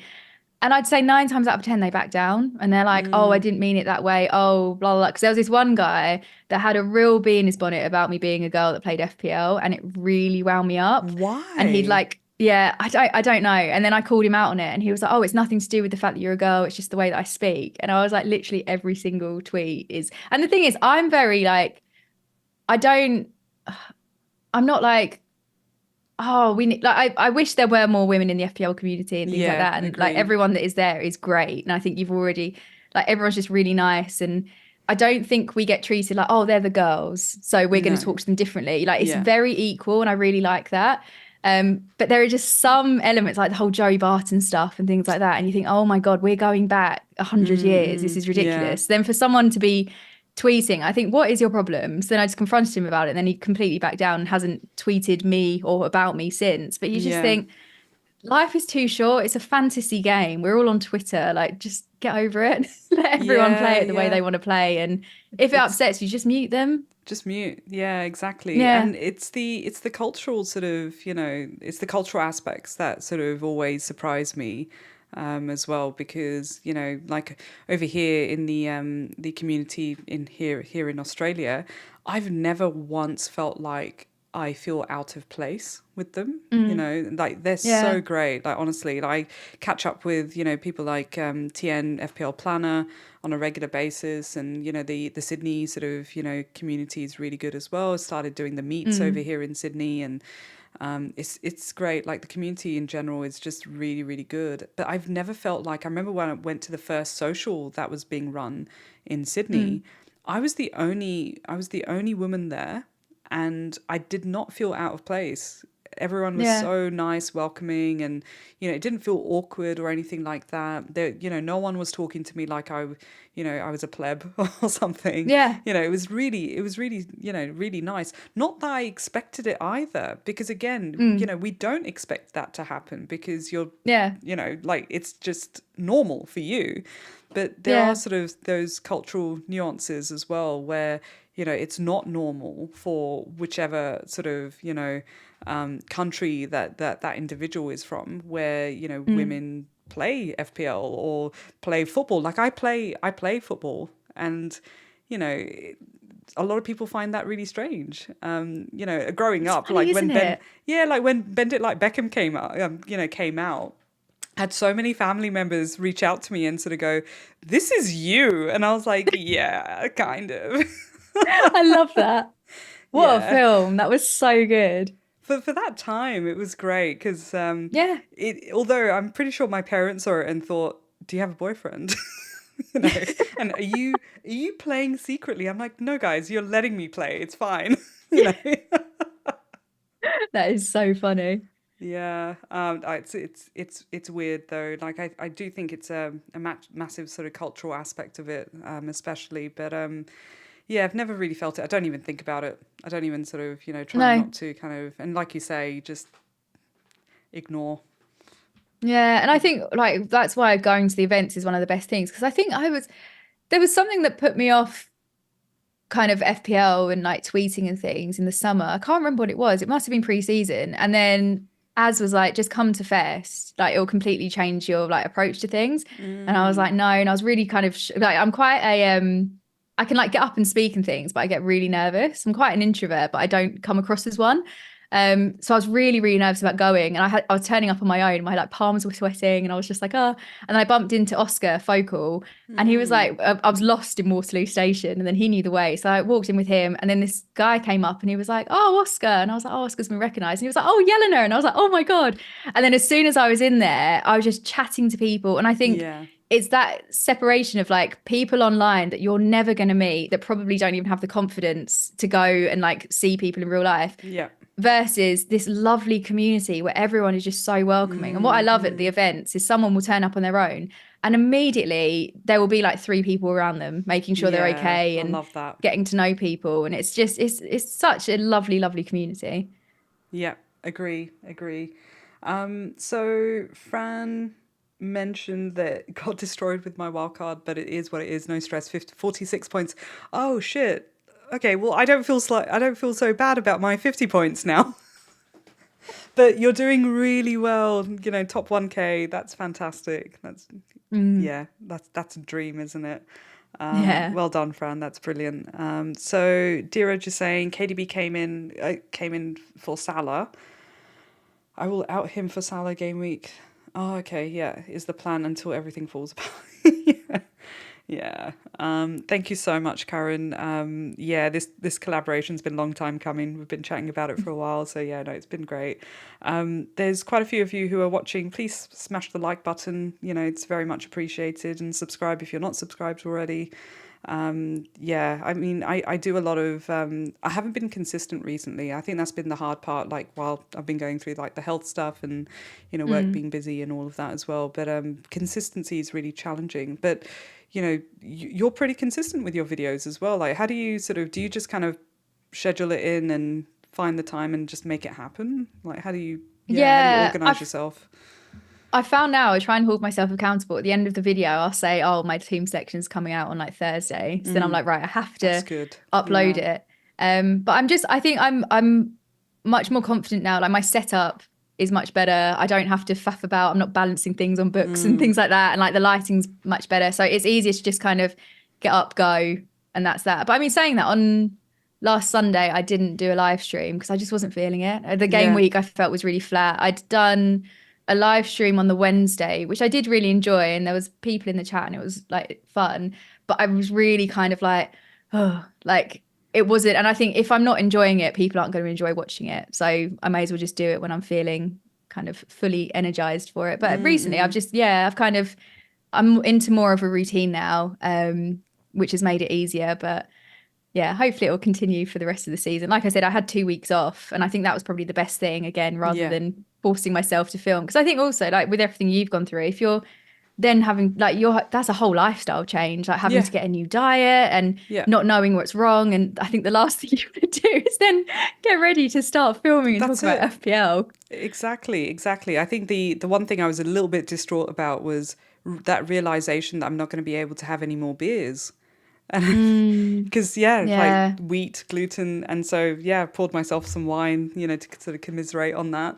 But yeah. yeah, it was that realization. But also, I just can't, you know, I can't do that. So yeah, I've had to just sort of organize myself with my diet, and you know, seen a nutritionist about making sure I'm getting the right nutrients still, and you know, all of that, and just Mm, being careful, how to be careful, that kind of thing. And yeah, it's really tough. It's really hard. And you're mm. right. Like the last thing you want to think about is doing a stream and or doing a video. And I think what I like about the so when I've done a video, I've done it in one go as well, like Oh, treating it like nice. like a stream, because Yeah. I don't really have the time to sort of Mm, pause and edit. And you know, I can do it because again, you know, like we were chatting before the stream, I used to be a visual designer and front end developer, and so I've done a lot mm. of, you know, I've actually done a lot of video editing, that kind of thing, audio stuff as well. And so Yeah. it's familiar territory, but do I have the time to do it?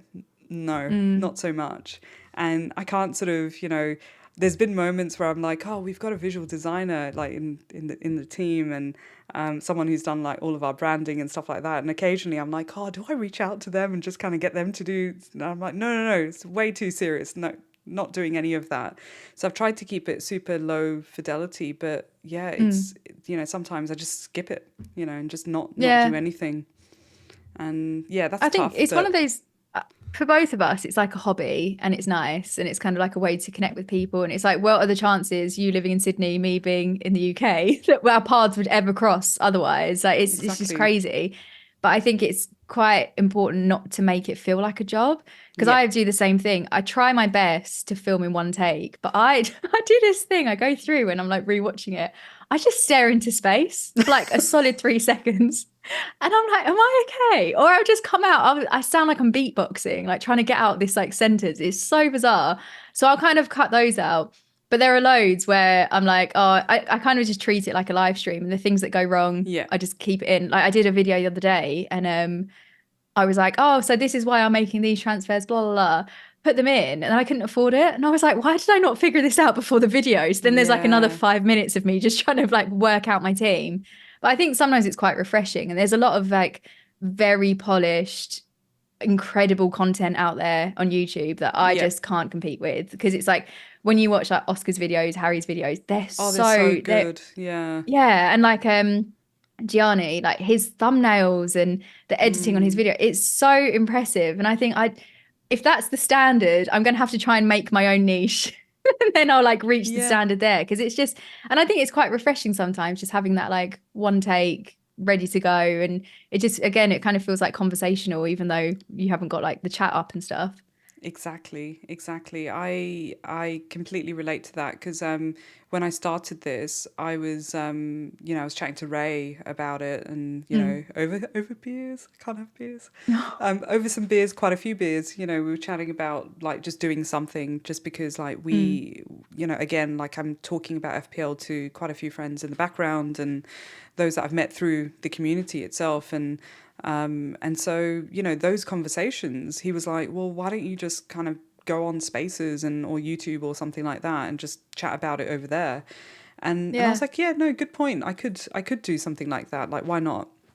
And so, yeah, so that's how it started. It wasn't sort of thinking too hard about it, but I made a conscious decision, and largely because like I'm usually, well, I do a lot of stuff around setting goals and just sticking to it Mm. and having some principles there and some values to kind of work towards that kind of stuff. And so I was like, okay, well, I'm going to call it something very simple. So it was, well, they're off the cuff chats, Mm. unprepared. That's what off the cuff means. I had a few people sort of ask, what does off the cuff mean? And I was like, Google it. But it is very much unprepared conversations. And so like, Yeah. I only gave you a 5-second rundown of what we were going to do before the stream, and It's that's nice though. it's great because I don't have to prepare too much, and I'm not thinking Mm. too hard. And it's nice to record a video like that, but I've not done as many recordings than I have just going live and just having a chat, Mm. and just, and on my own sometimes as well. I've like had 45-minute ranty, just ramble conversations, Yeah. and sometimes I'm just like, what the fuck am I talking about? And why are people listening to this? So, It's funny, isn't it? I think like you're like you starting the channel, and like I said, like the graphics, the sound, like everything is just so good. But I think as a presenter as well, you're just so natural, and it's a real skill. You're like, oh, it's just off the cuff, blah blah. But I think a lot of people would really struggle to go in and be able to feel like what we've going. Oh my God, we've been here for like an hour and a half. yeah, But shit. it's just so natural. But you're asking like the right questions. It's all very open ended. It's very like easy, and that's why I just love listening to it. Whereas the more structured things do suit a certain audience, but for me, I just Hmm. switch off because you're kind of someone knows what they're going to ask, they know what they're going to discuss. Whereas this is just so nice because it's kind of flowing, and then you've also got the chat to kind of guide the conversation. It's just you're Yeah. very like a great natural like Oh, presenter. It's thank really you. like I'm having a great time. That's great. Yeah. Well, I asked you beforehand. It was like, how long do you have? Because this could go on for a while. Yeah. There were a couple of other. So Karen is saying, Yelena, I can relate to that. Have recently started guest appearing on podcasts. Yes, okay. Karen's been. Yay. So Karen's one of the FPL managers over here in Sydney, and yeah, he's been sort of guesting on a fair few things. We'll have to get you on here as well, Karen. But yeah, no, it's been yeah, great bunch of people, as I mentioned, over here. So I might sort of pick your brain a little bit about my team, and I'll go back to sort of this view and show you on FPL team the dilemma that I have. So I Mhm. started like looking at so this is game week 27. So I haven't made any transfers yet, and I love how like the Planet FPL. So they've got the projected fixtures sort of option down there. So I sort of clicked that. Mm. Initially, I hadn't clicked that, and so I was like, oh, game week 29 doesn't feel so bad. I can manage this. What could go wrong? And then I clicked that button. I was like, oh shit, I'm gonna have Never some mind. problems. Yeah. I'm too scared to put my team into this. So this is what I'm working with. Oh wow. I mean, Oh, Porro is known for hauling, so you'll be absolutely fine. fuck. Look at that. That's so Yeah, shit. Yeah, it's a that bit is a bad. very tricky situation. Yeah, no, it's not looking good. It's not looking good. Mr. T did ask, what's with the sticky notes FPL strategy? Actually, yes. Yes, somewhat. Terrible strategy so far, but yeah, it kind of is. Well, it's actually partially work as well. Like there's some work related things on there. So I do work like on in front of a whiteboard a lot of the time and just doing a Mm. lot of ideating and just writing out sort of pathways options, doing a lot of strategic work in the digital space and with some of the clients that I work with. And so it does give me then because I work that way, it gives me I guess the way forward to just do FPL that way as well, and it's just easier Mm. for me to do that. So the board that I'm not sure if you can see it. Yeah, you can. Yeah, the board down there is the thing that moves with me. If I've gone from my office, which is where I am at the moment, and if I move it to my living room, I can take it with me to just kind of plan. If I love that. I'm watching an episode of something, like at the moment I'm re-binging Vampire Diaries, so it'll just come with me. It sounds so organized. I just love the fact that you were like, oh yes, I looked at the post-it notes and I had a really good strategy before, but I didn't follow it. At least the thought Uh, was there. yeah, it made sense at the time anyway. Uh, so yeah, my game week 29, like I mentioned, is looking pretty crap. Let me just see what else Mm. that team looks like. Looks like a 29 free hit. Yeah. So shout out to Ryan as well, Football Chat Box, another FPL manager over here in Sydney, and free hit is probably the option that I've I got. think it's imminent. I mean, Oh. like I was saying, I was thinking, like if I did take out De Bruyne, right? I would be thinking about bringing in. I love how like this director of football thing over here is saying, take out De Bruyne, bring in Salah. Take out De Bruyne, bring in Salah. It's like, how many different ways are you going to suggest that Yeah. to me? Thank you. If It'll just I physically do it for you. yeah, if I FPL splain this to you in 4 different ways, Yeah. maybe Please just she'll take do him it. out. Yeah, so if I bring in Son, sure, okay, that's one free transfer, but going in over here. So let's say if I wanted to attack double game week 28, so that's the other problem, right? Is Stupinian's not even playing. Do you have a Stupinian in your team?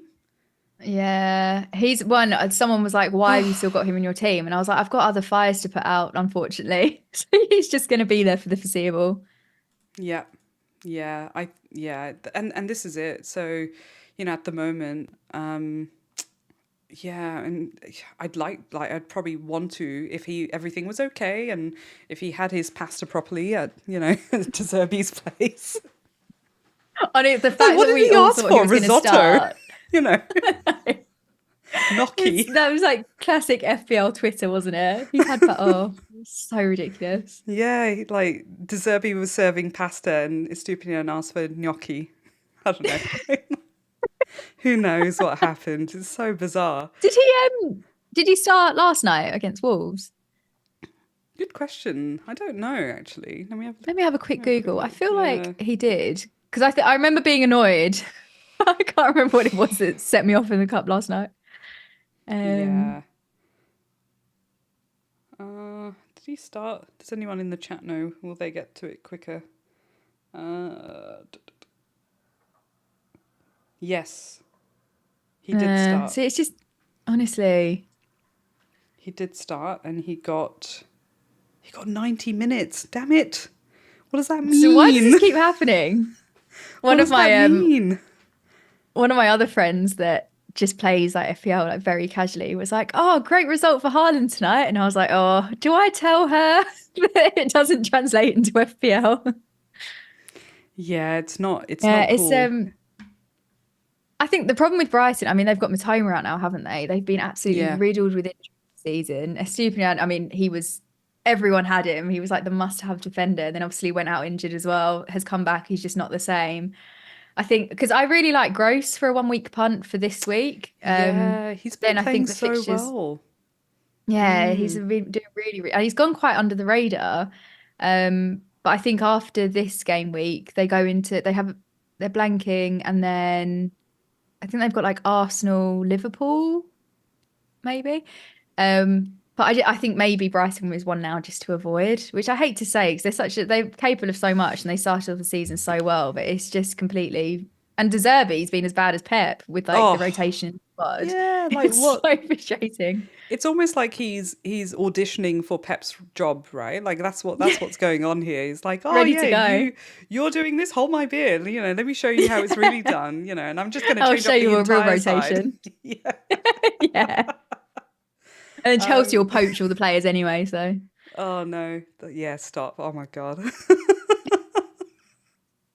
Again, too soon, right? embarrassing, honestly. I Um, mean, the plus side, this time last year, I thought we were going to get relegated, and I think we're comfortably 10th now. So we're getting comfortably better. 10th. Yeah, no, it's been I don't know, it's been weird like watching that side. Just I don't know. Crumble. Yeah, it's I been think bizarre. the real low was when we bought back Lampard after getting rid of him at Christmas. I mean, it makes me laugh because now people are like, "Oh, we need to get rid of Poch," and I'm like, "Who the Yeah. hell are we going to bring in? Can't just keep sacking managers." Yeah, see, it makes you think like were they a bit hasty? I mean, at the time obviously it felt like they were hasty with Tuchel. Yeah, Tuchel. I never know. I go between the two. Yeah, one of those. But when you look at how Poch is doing now, it's like, well, yeah, everyone's, like obviously they're being patient with Poch a bit more, but had they been a Mhm. bit more patient previously with Tuchel, that probably would have been good, I guess, who I think it's a knows? real shame because I think at the time everyone thought we were doing terribly, and then that was like a hold my beer. I'll show you how Mm. bad this team can get. But I think obviously they wanted Potter in no matter what, spent all the money, brought him in, the Oh, backroom I staff, forgot about Potter. I and then forgot that that went whole downhill. episode happened. Yeah, I mean, good yeah, on Brighton because they obviously way outdid us last season. But I think it's a really hard because I think they should have just stayed patient given him till the end of the yeah, season, and then it would have been nicer for Potter as well, see out the season with Brighton, then do it. But hindsight, yeah. and who are we to say how to manage a team? I know. Well, yeah, exactly. Yeah, last season I could have said. Yeah, patience is key. Yeah, yeah, exactly. Animations just said I could generally see a world where Estupinian plays this game week as Lamptey is out. Yeah, fair. Yeah, Yeah, I hope so. I really hope so. Because mm. I haven't got And many I hope options for there. clean Look at sheets. that. I've got Bradley and Taylor. Oh, well, good on you though for going Bradley. That's such a like fun punt, I think. Yeah, it was fun. I think like because I've kind of accepted that I'm not going to have the amazing season that I did last season. Not that I went into this season thinking that either, but because Mm, I've accepted that I'm okay with whatever I get and I'm going to have some fun with it as well. mm. It's been more fun to just make these picks and captain Saka, right? Like in the previous Yeah. game week, and that was a lot of fun to do as well. In fact, if you think about it, actually, Saka's a good captaincy pick for Sheffield away, Brentford Yeah. at home as well. Yeah, there's a couple of options there as well. And then you got Haaland, who's just kind of bagged 5 goals, and you're like, maybe I put the armband on Haaland for United, So, Yeah. Saka's a ugh. funny one because I think one of the problems with Arsenal, well, not it's a great problem for fans, but you just don't know where the goals will come from. Because it's like these 6-0 wins, and then it's a different goal scorer each time. So Mm, I think with Saka, that's what makes me a bit nervous sometimes the captaincy. But recently he's been so consistent, had multiple double-digit hauls in a row. Like yeah. he's suddenly something switched on and he's incredible. And I think he's quite similar to an Ollie Watkins, where it is really playing it safe because you feel like you can guarantee an attacking Mm, return. Whereas at the moment with Haaland, it's kind of all or nothing. I mean, cheering on the fact that Haaland got an assist feels so far from last season. It's ridiculous. yeah. Yeah, absolutely. Absolutely. It's been a bit strange because, like, did you play your triple captaincy on Haaland as well in Game Week Yeah. 25? Yeah. How disappointing was that? I It's know. just I was so really expecting a frustrating. big score that week. Same, yeah. Like, and I think I brought in KDB as well, and so you would Mm, think that between the City and Liverpool players that I mm, think we probably both had three of each, or at least two and three, like mm. between Liverpool and City, that they would have scored a bit more, but yeah, and those fixtures were good for both of them. Yeah, it's ridiculous, isn't it? I think, and that was one where, because Liverpool blanked, didn't they? Afterward, did Liverpool blank this game week? Yes, yeah. So they Yeah, blanked, because yeah. I was talking about bringing in Van Dijk for Mm, ages, and then in my team selection, I was like, actually, I'm just going to play it safe, go City, blah blah blah, and then that happens, and you're like, oh, I'm kicking myself. But again, that was like too much logic because I was planning yeah. like far ahead, and that's one of the things with I think you do semi have to like plan in advance, but I get too locked in on a strategy, and then I'm like, right, I Mm, will not move from that, and then I'm not really reacting to what's going on like that game week. So it's yeah. hard to like find a balance between the two. Yeah, it really is. Like the captaincy on Saka last game week, right? That was a no. I made that decision quite earlier in the week, and I think I was Mm. chatting to a couple of other people who were like, "Yeah, I'm thinking about captaining Saka as well." And I was like, "Yeah, me too." And it was just the bias that I needed basically to Yeah. I think it was like, what is it? Sort of, yeah, it was almost validating, what I was thinking, and that was quite Mm. nice because yeah, I was already thinking it, and someone else saying the same thing, I was like, yeah, sure, let's do it. But right at the 11th hour, I think quite literally 11th hour, it was only like it was nighttime. I think by the time the deadline was coming around, it was 12:30, midnight, so past midnight, the deadline. Mm. And I'm pretty sure I was awake for it as well. And I was like, no, I'm just not changing this. I just can't. I just can't bring Yeah. myself to look at leaks, not bother with it, just go with Mm. it. And there was some speculation about KDB, and yep, he got benched, and yeah, Yeah. not happy. But at the same time, I was like, I don't want to stress out over this and start sort of transferring out, taking more hits. I'd already Mm. taken a -4. There was just no way. But and it's the Yeah. same with like when I look at game week 29, right? Like I showed you, I've got four players, three players. Turner's not even playing. Great. I've still got Turner No, in the I team. think there's some quite fun options because Forest still will be playing, and there are so many Forest assets that I love, but I just wouldn't bring in to my actual team. But it's Mm, like Awoniyi, Morgan Gibbs White, I think it's a really fun punt, Anthony yeah, Elanga. So I think it's probably this will be, and like with Villa playing, I love John McGinn. I can bring him in. I obviously have Ollie Watkins, so it's quite a fun week where I think you can get those players where you can take a punt on them and then hopefully keep your fingers crossed that a lot of people will just have a massive like load of blanks in their team and won't have their free hit chip either. exactly, exactly. I've just pulled up the simpler version that Ben Crellin had done with the fixtures that are on. So the Luton Nottingham Forest match looks really good. That would be a Hmm. good one too. So yeah, from a free hit point of view, I'm actually a little bit more excited that there's fewer matches. There's only so many picks that you can make, but it's how we Yeah. can get creative with those picks. Yeah, definitely. And that's like even like looking at Fulham, I had probably the jammiest thing that happened to me this season was I was really hyping up Tom Carney from Fulham and Mm, Willian. And mm, everyone in the chat was like, because at the time, I think it was like, do we have like Salaros on, blah, blah, blah. And then if there was me, like, oh no, Tom Carney. And then for 3 weeks, I bought in Willian and he returned, I think in 2 of the 3 weeks.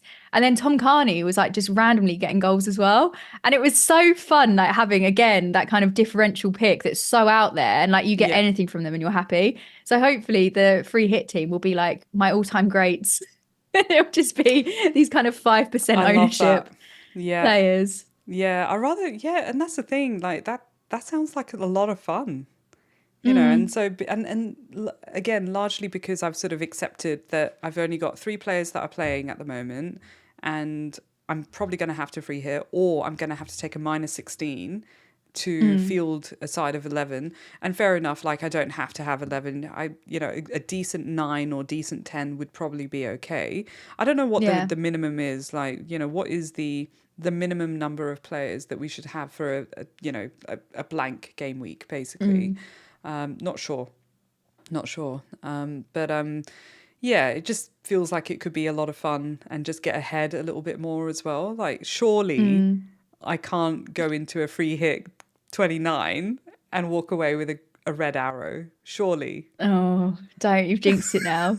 I think the number of players, I think it depends what players you've got. Because if you've got like Tony, Son, Watkins already, I think you're head and shoulders above. And then if you're missing out on like your defender and your keeper, it's kind of like, it doesn't really matter. Whereas if you just had like a back, like this last game week for the blank, I had so many defenders to pick from, but it was like Estupinian, Trippier, Pinnock. It wasn't the best run of players. But yeah, I think we probably both have a free hit coming up, which is fun. Yeah, we're gonna have to compare notes. But yeah, you're Yeah. right. Like I think with Spurs, yeah, it makes sense to have, even go as far as just having Richarlison, Maddison, and Son, right? Like, Yeah. or do you have someone defensive? Not sure, because Fulham. I mean, Fulham could. Like, I mean, Fulham beat United last week, so yeah, It's who so knows, funny you right? said Madison, Richarlison, and Son because I've been doing since last game week because people are chatting about free hits more. I've done a little series on my channel which is me going up against like an AI free hit Oh yeah, team. I've seen So that. I'll pick Yeah. mine, yeah. And this game week, I uploaded my video last night, and I was really umming and ahhing. I was like, oh, I definitely want a Spurs asset, but I don't know whether to have like Madison, Son, Richarlison. Or ended up going for Son, and the AI has gone for all three. And I was like, Oh oh, damn really? it. Okay. Yeah. And Yeah. last week, the AI team picked Bowen, which I was like, that's random. And then obviously he went and got a hat trick. So now I'm like, oh God, I'm going to lose again. Yeah, yeah. Are you thinking about bringing Bowen in at all? Like, is that on your radar? Because they've got some decent fixtures coming up, right? Like, I was just gonna have a quick look again. So West Ham's got Everton coming up in 27, and then Burnley, and then Villa in 29. Yeah. But the Burnley and Everton fixtures look good. But then I'm thinking KDB to Son. Do I take a hit? And I I'm think not this is the sure. thing. I think for me, the ship's sailed. Like, I've got such a benching headache with my midfielders as it is. And there are so many players that I'd love to bring in, but I'm like, who do you take out? Yeah, So I think because I was talking to Ellie, because she was really, really down about Bowen. She held on to him this whole time. And I was like, yeah. just like hold on to him for a bit longer. Perseverance will pay off, blah, blah, blah. And then he goes and gets a hat trick. But now that the hat trick has happened, is he just going to kind of fizzle a little bit? Is he still going to be as explosive? It's really hard to judge. And you always, these are the players that you need to bring in before that haul comes. Whereas if you're kind of like chasing afterwards, it doesn't necessarily pay off. No, unless like it's a Saka situation, right? Where Mm, a lot of managers took out Saka. And yeah. look, I was thinking about it. There was a couple of moments where I was just like, he's yes, over a whole season, he's doing really well. It averages out really, really good to keep Mm, him. But he's not giving me the points now. I want to see the points yeah. now. And so, and that's kind of the title of this episode, which was, dude, where's my points? Because they're not there, and that's what you want, Yeah. right? You want the points to, like obviously when you're planning a little bit ahead and when you're playing your wild card, you Mm, can't expect those points to appear immediately because your wild card is not for the first game week that you're playing it in, right? It's yeah. for however long you're planning ahead for. But Saka was just not getting, he was not really getting those points. And so, but all of a sudden he's getting braces for like just for fun. It's Saka was great. one because at his price point, especially, you're like, oh, there are so many better. I mean, look at Palmer this season. He's been like the best budget option ever. Yes. Yeah. But Saka's data this season was like identical to how it was last season. He just wasn't converting. So that was one where you're like, it's similar to, I mean, with Darwin, the amount of shots he had, and then obviously with Haaland as well, he's breaking records with Yeah. like the amount that he's having. But it's just not converting. But once something clicks and they're getting that goal conversion, you're absolutely laughing. But it is that time where you go, well, how long do I hold on to him for? And I feel so bad for people that did take out Saka before he started returning because I Yeah. think it made sense to take him out because, like you said, where are the points? Yeah. Exactly. Exactly. Um, let's have a quick chat about captaincy and any sort of punty picks that you're thinking of as well. And we are almost 2 hours in, so but it's just flown by. So thank you so much again, Ellie. The conversation about Ellie. Merging into one. Yeah, I was like meaning to drop her a note to kind of go, how did you go? What happened? But Yelena, thank you so much for being on the show. Honestly, it's been great to talk to you. But before we sort of wrap up, it'd be great to have a quick chat about captaincy and what you're thinking there, and any other punty picks that you're considering. Like obviously, I've on my screen anyway, I've got my team, but I'll pull up your team again. But yeah, are you thinking Haaland captaincy as well at the moment with playing United? So I am tempted. I think since Haaland's come back, his goal involvement rate's been like 51%, and I can see there being quite a few goals in that game. And then after seeing what he did against Luton, I'm like, can I risk going against him? But I will kick myself again if he plays and then he doesn't get returns, or he just has an assist or a goal or something. I've been looking at Watkins because they're playing Luton. And I think Luton have conceded 51 goals this season. And with Watkins and how consistent he is, I think actually Luton have got the worst expected goals conceded in the league. Maybe sometimes I reel out these stats and they're not true. So maybe fact check if you're watching. Whereas Villa have got, I think, the fourth highest XG in the league. And with Watkins just being involved in absolutely everything, I think I could be very tempted to go for him for the captaincy. I just don't know if I'm kind of brave enough. And also, it's an away fixture for Villa, and Luton at home just seem to be like a different team. So I think that could be, and then also Saka. I mean, because Watkins is the highest scoring player in the game now, isn't he? I think Saka's only 1 point behind. That's right. And then that Sheffield United fixture is such a nice one to target, especially when you consider what a role Arsenal are on at the moment. They're just absolutely annihilating teams. This is it. Because I think, have they had 25 goals in the last 6 games or something like that? It's ridiculous. It's ridiculous. It's absolutely, it's mad. And then I think Sheffield United have conceded the most. So that's kind of, it's like a perfect combination. But saying all of that, I'll probably just go Haaland. Yeah, it's just play it safe. it's a really tough one this week. I feel like I think the Haaland 5 goals is now, it prompted me to put the armband on Haaland at the moment. But it was previously on Saka. So that's where I was going with it. Watkins was an option, but I feel like when I had Prass on the show, he really drilled it into me that pick a pen taker. Yeah. Yeah, because there was a couple of game weeks that we were talking about, and he was like, you probably should have picked the pen, the pen taker. And I was like, yeah, okay, yeah. Unless it's Darwin, you captain him. Honestly, that game week, I just wanted to give up and bin off my team.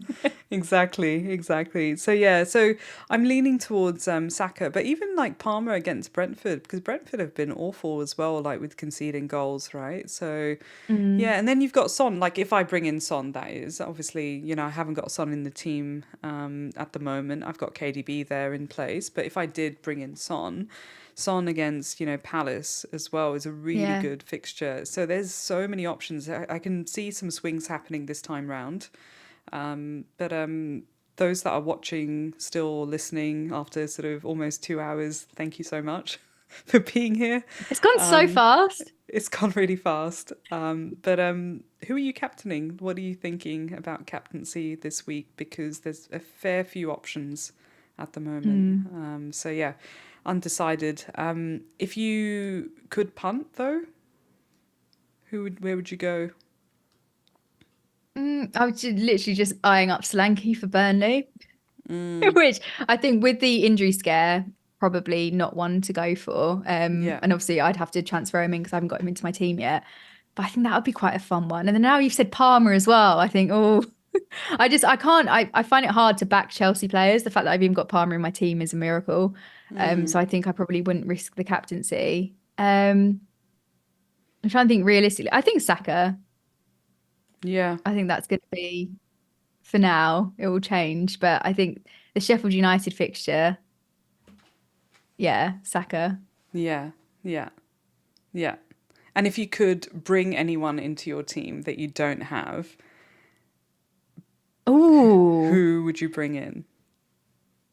Um, may maybe Isak because he's back from injury, but I do feel like he's very injury prone, which frightens me a little bit. Yeah. Um, but Wilson's I out mean, I though. know new.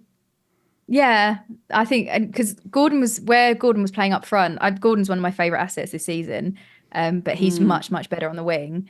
And I feel like with Isak coming back, he's just a goal machine. I feel like any fixture he manages to score. And Newcastle, whilst they're not doing great and they're obviously conceding a lot of goals at home, they're just a completely different team. yeah, So I agree. think maybe Isak. I'm trying to think of who. I need to get my fixture list up. Oh yeah, Who we have can you do got on your that. radar? So these are the matches coming up for game week 27. Those game Um, times, 2 oh, a.m.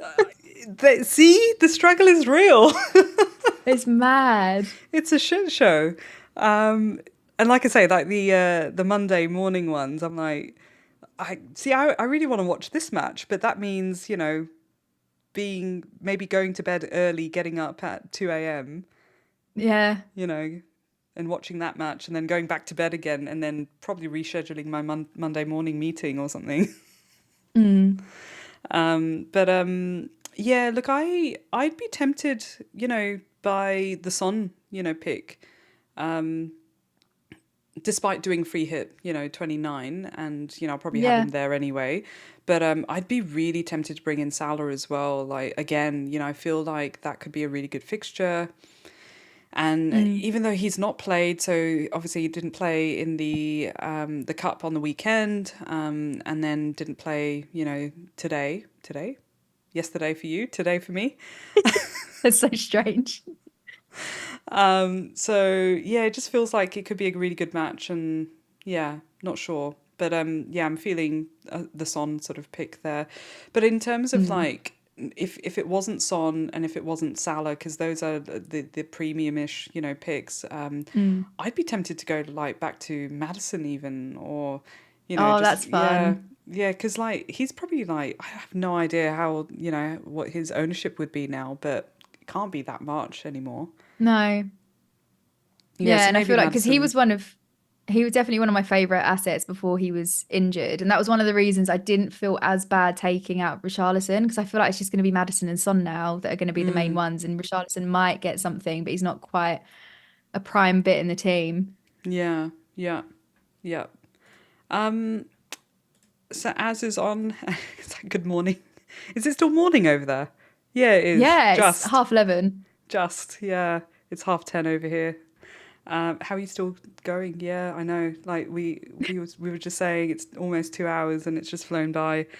Um, Mohan, hey Mohan. He's saying we'll stick with Haaland most probably with I think that's with the Mm. captaincy there. And as is getting in Son, that makes me feel slightly better. Yeah, definitely thinking Son as well for that. Yeah, for the KDB spot, I guess. And as Katu was saying earlier as well, that it's kind of a placeholder spot. So Yeah, Fran's like, we're about to make it to lunch. Yeah. Is it? You can have that's all right. mimosas now, right? I was going to say, if we hold on till 12, I can get a drink. Oh, come on. Like, the whole saying about, well, it's got to be like 8 p.m. somewhere or 5 p.m. somewhere, right? Well, it's 10:30 p.m. over here.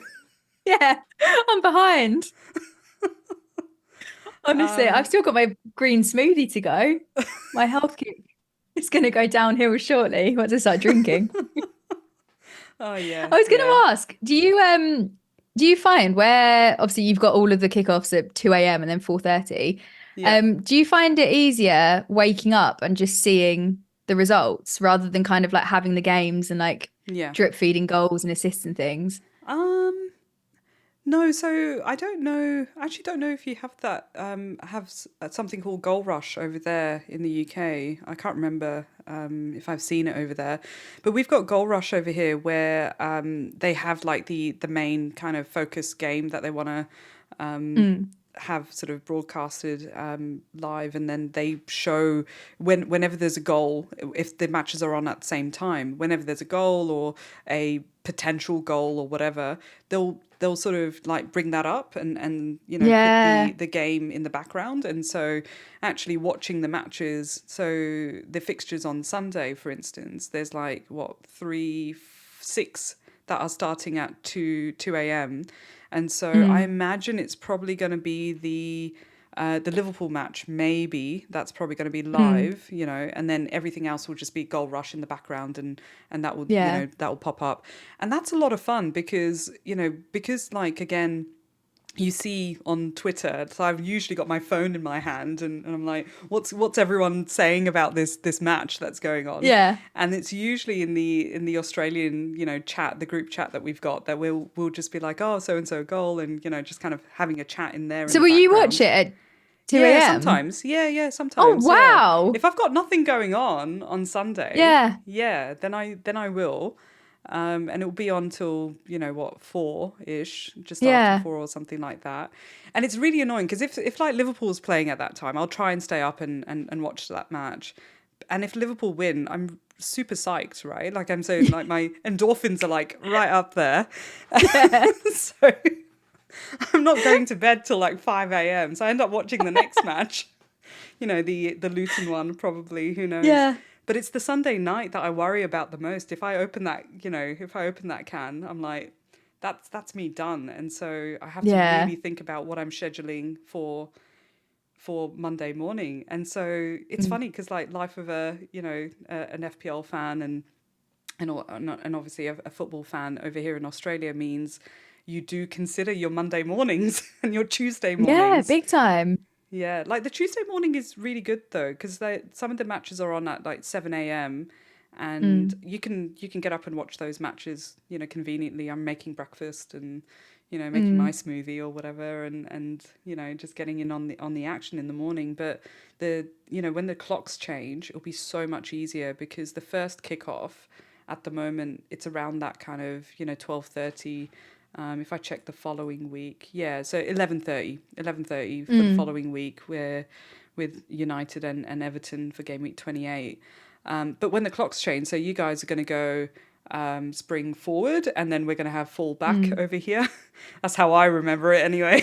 Yeah, that's And nice. so with the time changes, it means that the kickoff, that this particular kickoff or 11:30 kickoff over here will become 9:30, Oh, nice. which is much better. Yeah, so 9:30 match we can even do like a meets or something, and you know, go and watch it live Mm. as well, because there's a huge, you know, football community over here, and some of the pubs are always rammed with the supporters in there. And yeah, it's really good. But there's only a small window of that, right? Because the clocks change in March Mm. and April. And so Yeah. there's a really small window of opportunity where we've got a good, you know, good fixtures, and usually August to October as well. So it is tough. It is Mm. tough. I Yeah. think there's the usual suspects in the group chats when I've woken up and I've not bothered to stay up. You know, there's a whole bunch of Mm. like chat going on because they've stayed up, and yeah, it's quite God, the nice amount you catching up must on have to that. catch up on sometimes. Yeah, and sometimes I don't even like watching the highlights. I'm just like, just show me the Mm. scores, go to live FPL. What is it saying? I just want to know what's my rank saying. What, you know, and Mm. these days I'm going to my mini leagues now through Yeah. live FPL and just having a look at how I'm doing and trying to suss out, you know, what do I need to do? How do I need to be different enough to, you know, do well over here? And Mm. so it's fun. So I've focused my attention on the mini leagues versus my rank because there's no Yeah. hope for that. You I've say given that, up. give it time. Son coming in this week, he'll get a hat trick. He'll be winning. I hope so. I hope so. Um, we're well and truly hitting the 2 hour mark. So, Yelena, thank you so much. And thank you to everyone that has tuned in today. Really appreciate you being here and having enjoying, I hope, you know, with us, the off the cuff chat that Yelena and I have been having. As mentioned, it's something that we've been talking about for quite a long time. So I'm really glad that we got to do it. And at a time that's Mm. worked for you and worked for us, well, for me over here in Australia as well. Thank you again, and please smash the like and hit subscribe as well. It's the thing that I don't say very often, but yeah, I realized that it actually does help. So please It's do mad, so. isn't it? Yeah. I had It's really it weird. because someone said to me like you need to like encourage people to subscribe, and I was like, oh, I don't want to sound like, oh, subscribe to my channel. And then they pointed out it's a good reminder, because I thought actually there are so many YouTube channels, I won't name names because I'll get in trouble, but where I realized I haven't subscribed. Like, oh yeah, now I've just got a Yeah. little animation that comes up and just subtly will like encourage people, because I always forget to say it. But Yeah. yeah. Yeah. No, but thank you so much. And do you want to plug in anything yeah, any last comments that you want to add as well? Yeah, I've got a YouTube channel which is Yelena FPL. Hopefully you'll come on soon. We can try and find a time and do like a Yeah. Q&A or something similar to this. I've just really enjoyed the really laid back kind of Yeah. dipping in and out of FPL and kind of real life chat. But do subscribe as obviously to this channel as well, because the content is so good. And I sound like a stalker when I'd like message you or like tweet you. I'm like, I just love it. And then the week that you did the stream with Ellie, I was like, yes, I like blocked out my work calendar. I was ready. But That was definitely like fun. keep it up, because I think it's such refreshing content, and there's nothing like this out there. So yeah, really glad you're back and hopefully recording more so I've got more content to watch. Yeah, that would be really nice. Thank you so much, though. That really does mean a lot. So yeah, that's all. That's all the conversation we were going to have. So looks like I'm free hitting in 29 and might be doing KDB out to Son. We'll see how it goes, and hopefully you'll get some news about Solanke as well. So yeah, I think that would probably be the best one, best move, I guess. But I don't know, like you could sort of venture down the Son territory as well if you could I as know, well. now we're talking about it. It's on my radar. I'm going to be doing some tinkering today before I do my team selection. Yeah. No, you got this. You got this. Well, we've got this. You need to kind of, aim for a better rank than what we. Well, you're doing really well actually in comparison to I am. So yeah, no, But I'm not going anywhere. The game week 1, I was like, this is my season. I think I was 128k, and I was like, I've smashed this. And then game week 2, I went to 3.5 million. So I peaked very, very early. Yeah, it's so shit like that, and that's how I feel as well. It's like one step forward, two steps back, two steps forward, one step back, and you're right. Like I honestly, I don't feel like I'm really moving that much, but no, I'm keeping the faith still. Gonna go with it. Hopefully, it'll click in place, and I can just make up some of the ground that I've for some reason not been able to make up. But yeah, I'm having fun nonetheless, though. I think that's the most important thing. To have fun when you're playing FPL as well. So anyway, thank you so much, though. It's been a lot of fun. Thank you to everyone that's tuned in as well. And yeah, hopefully catch you in the next one. I'll probably do a solo stream or something next week and see how it goes. Now that I'm starting to feel a little bit better and gluten's slowly getting out of my system as well, I've got a little bit more energy. So hopefully with a bit more wine, at least I can have wine, right? Like they're great. Yeah. So yeah, it's good. Exactly. Basically one of your 5 a day. Exactly. Thank you. That's great. You should have that for breakfast. Yeah. Add that to my smoothie. And on that note, thank you so much again. Take it easy, and green arrows to all of you. See ya. Bye. Bye.